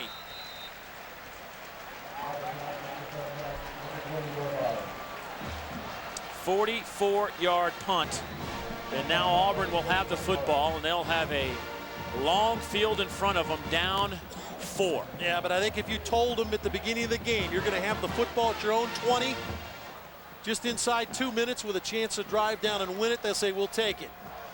Cody Burns is going to have an opportunity from a spread offense look. He's done a good job of throwing the football. He's taking care of it for the most part, other than the ball that slipped out of his hand. And whistles. Timeout, Georgia.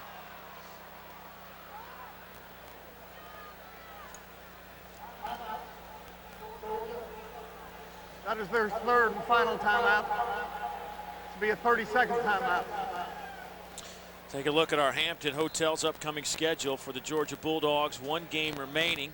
That'll be against Georgia Tech. Paul Johnson and that option offense. That should be an interesting matchup for the Dogs. And our Hampton Hotel's upcoming schedule for Auburn. A little showdown, a little something they like to call the Iron Bowl. He's gone 6 consecutive over the Tide. Over in Tuscaloosa in a couple of weeks. The announcers for this game were selected and compensated by Raycom Sports. This broadcast is a copyright presentation. Any use of this broadcast without the express permission of the SEC and Raycom Sports is prohibited. Well, it's a great opportunity now to use your spread offense, throw the football. Cody does not have to push the ball down the field. Remember, the clock's going to stop with every first down, so they can surely move the football down the field without having a timeout. Burns fires far side of the field, incomplete. Just wondering where Mario Fannin is. He wasn't in on that last drive, and he's not in the game right now. He's standing on the sideline. He's walking around behind the coaches. I wonder if he's hurt or something. He's been their best playmaker all day. He really has. He's been solid for them. Got a couple passes for him. Robert Dunn has come back a couple times barking at Cody Burns. He's been open over the middle. See if he got his words in the ear of his quarterback. He's in the slot at the bottom, and he's an explosive player. 1:38 to play on second down. Pressure comes. Burns over the middle, hits Billings, holds onto the football, only picks up about 5 on the play. Now Auburn's got to hurry up. Prince Miller will get credit for that tackle, and there's Fannin. Neither team with a timeout. Just got to wonder if Fannin's okay. Burns will keep it, have the first down and a lot more. Out to the 39-yard line. That'll stop the clock momentarily. Boy, great call. 14. Great call, Dave, coming from up top. They looked to the sidelines. They got the call. It's quarterback draw. And Ben Tate gets the block on Rennie Curran that freed Cody Burns to get the first down. 3-man rush. Burns fires near side. Here's Billings. He'll step out of bounds. Give him about 6 on the catch. 57 seconds. Well, this is the same situation Georgia was in just a week ago. Kentucky had to score the touchdown. They were down 4. The Dogs came up with a big interception as DeMarcus Dobbs steps up and hauls in the Randall Cobb pass with 45 seconds to play. Now Burns can still run the football now. There's only 57 seconds left as long as he picks up the first down. Burns steps and fires. Pass caught. We'll say incomplete.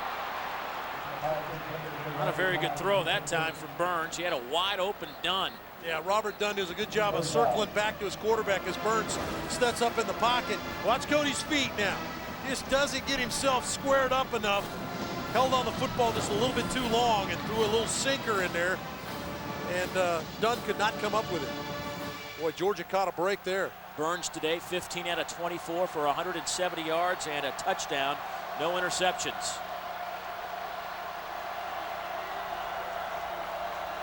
3rd and 4. Pressure comes again. Auburn picks it up. Here goes Burns. Cody's got a lot of running room. Cody still on his feet.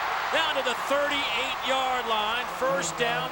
That'll stop the clock with 40 seconds. Yeah, you want to kill the clock here now. 17 yards on that pickup. And Auburn will quickly ground the football. 38 seconds to go.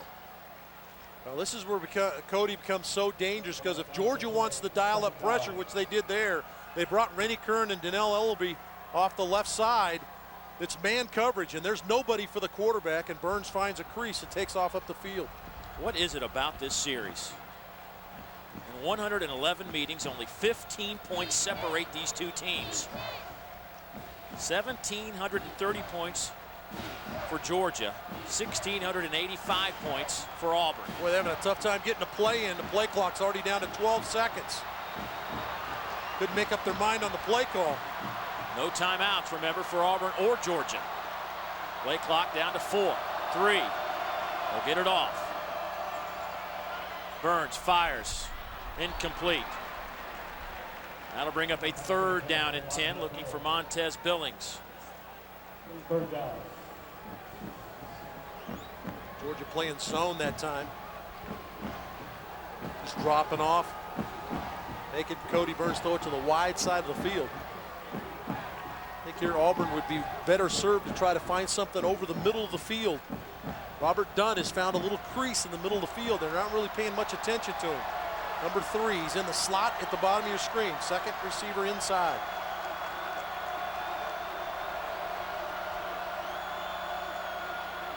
Burns going up top. And a flag comes in. And a flag comes in as Asher Allen was trying to cover Rod Smith on that sideline.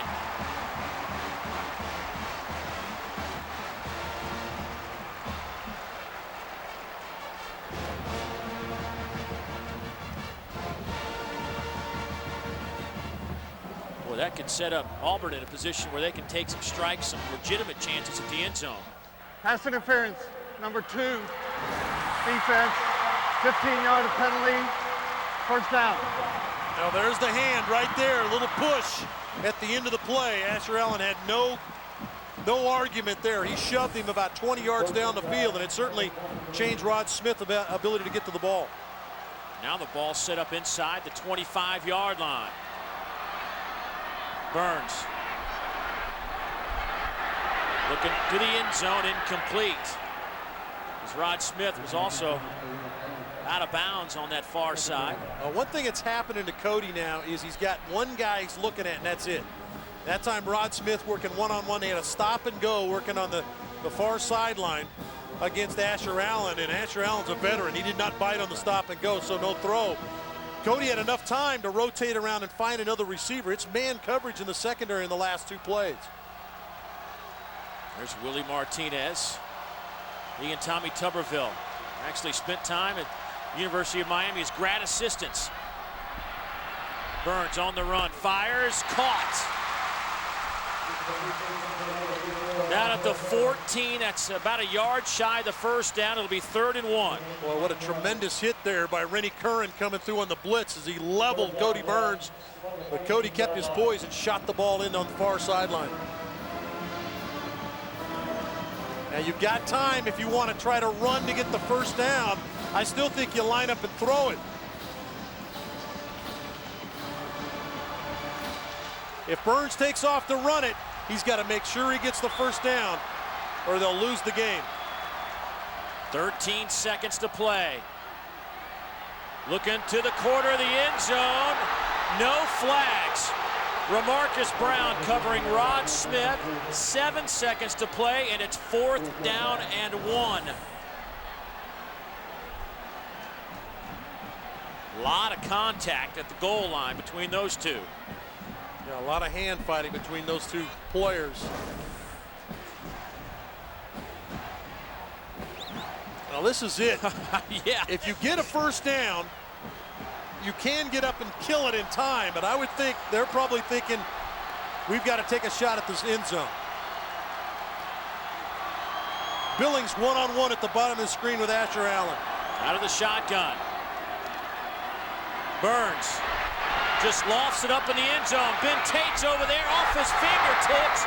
Incomplete, and Georgia will hold on with 1 second to play.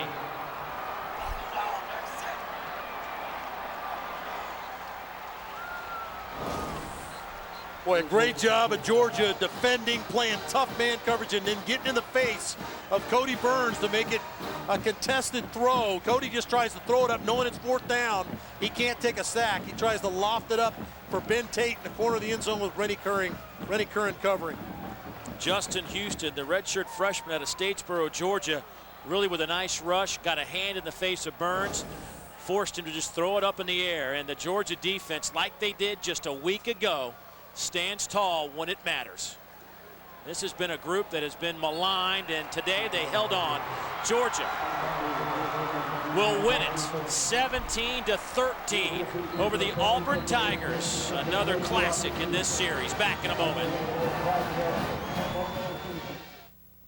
Looks like a sandwich with the taste of a prime rib dinner. Quizno's newest prime rib, only $3.99. Real prime rib, the king of meats. Slow roasted to bring out all its tender and juicy flavor. Sliced thin with an extra layer of prime rib, piled high. All toasted to perfection on rosemary Parmesan bread. Real prime rib for only $3.99. Only at Quizno's. Quizno's. Love what you eat. You could win the SEC's Ultimate Football Weekend. This grand prize package includes hotel accommodations in Atlanta, tickets to the SEC Coaches Luncheon and Legends Dinner, access to VIP hospitality and the Dr. Pepper SEC Fanfare. Plus, you'll get 2 tickets to this year's SEC Championship game and the chance to sit in with the SEC Radio Network. Brought to you by all the proud corporate sponsors of the SEC. The Ultimate Football Weekend. Visit SECsports.com for details on how you can enter and win. I believe sweat feeds the soul. I believe in mental and physical toughness. I believe in success on and off the field. I believe in outworking the competition, and I believe in Ford trucks. 31 straight years at the top of its game. Georgia Saturdays, built Ford tough.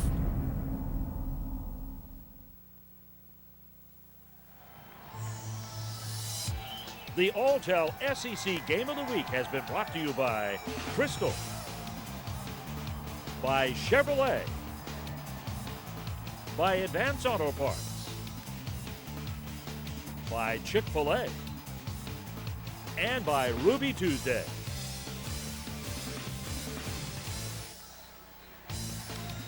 A.J. Green with another game-winning reception as Georgia wins it 17-13. Look at our Alltel players of the game. No Sean Marino, 189 total yards.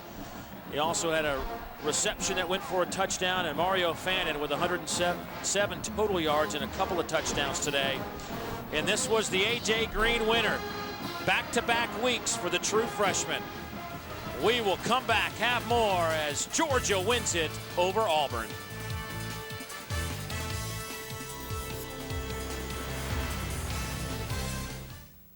Nothing says love like beef.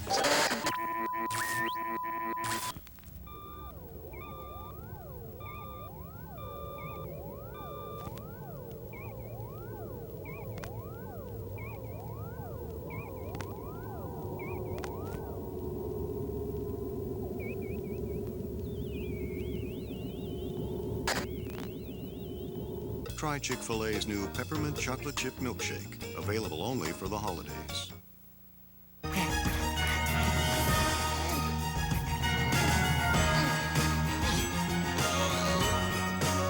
Checkers is gonna knock you out with some serious Philly flavor.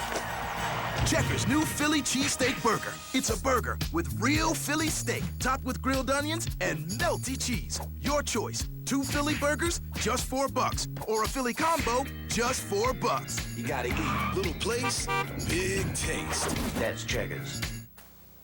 Hey, Ray. How's it going? Great till you pulled me over. You're not wearing your safety belt. You forgot to use your turn signal. Oh, look, I'm sorry about that. I'll give you a warning on the turn signal. Just watch it next time. Oh, I will. Hey, you still going to the game on Friday? You betcha. What are you writing? A ticket. For what?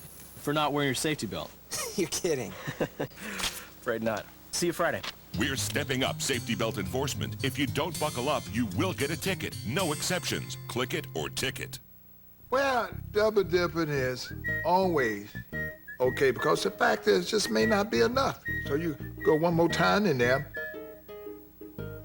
make sure it's all good. You put a lot of thought into eating them, so we put a lot of thought into making them. Like our chicken finger plate, with our famous chicken fingers, fries, and coleslaw. It's the original taste that started it all. Zaxby's, indescribably good. I'm Evander Holyfield. I'm the real deal.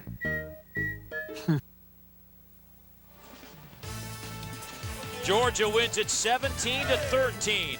The Dogs go to 9-2. Auburn now 5-6. Don't forget next week from Nashville, 12:30 Eastern, Tennessee and Vanderbilt. So for Dave Baker, Dave Archer, and the rest of our exceptional crew, it was a thrilling day in Auburn.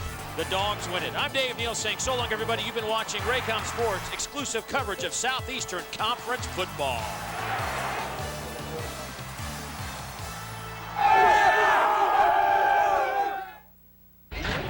Big Buford's going wild. Checkers' new Smokehouse Buford, seasoned onion ring, hickory barbecue sauce, Smokehouse Buford, or the original Big Buford. 2 for just $4. You gotta eat. Little place, big taste. That's Checkers. Hey, kids. Hello, Dad. What's this? Don't you have anything catchier? Look, our cable intro rate expires next month. We need this extra cash. You think cars are just gonna poof, magically stop by? Let's see some effort.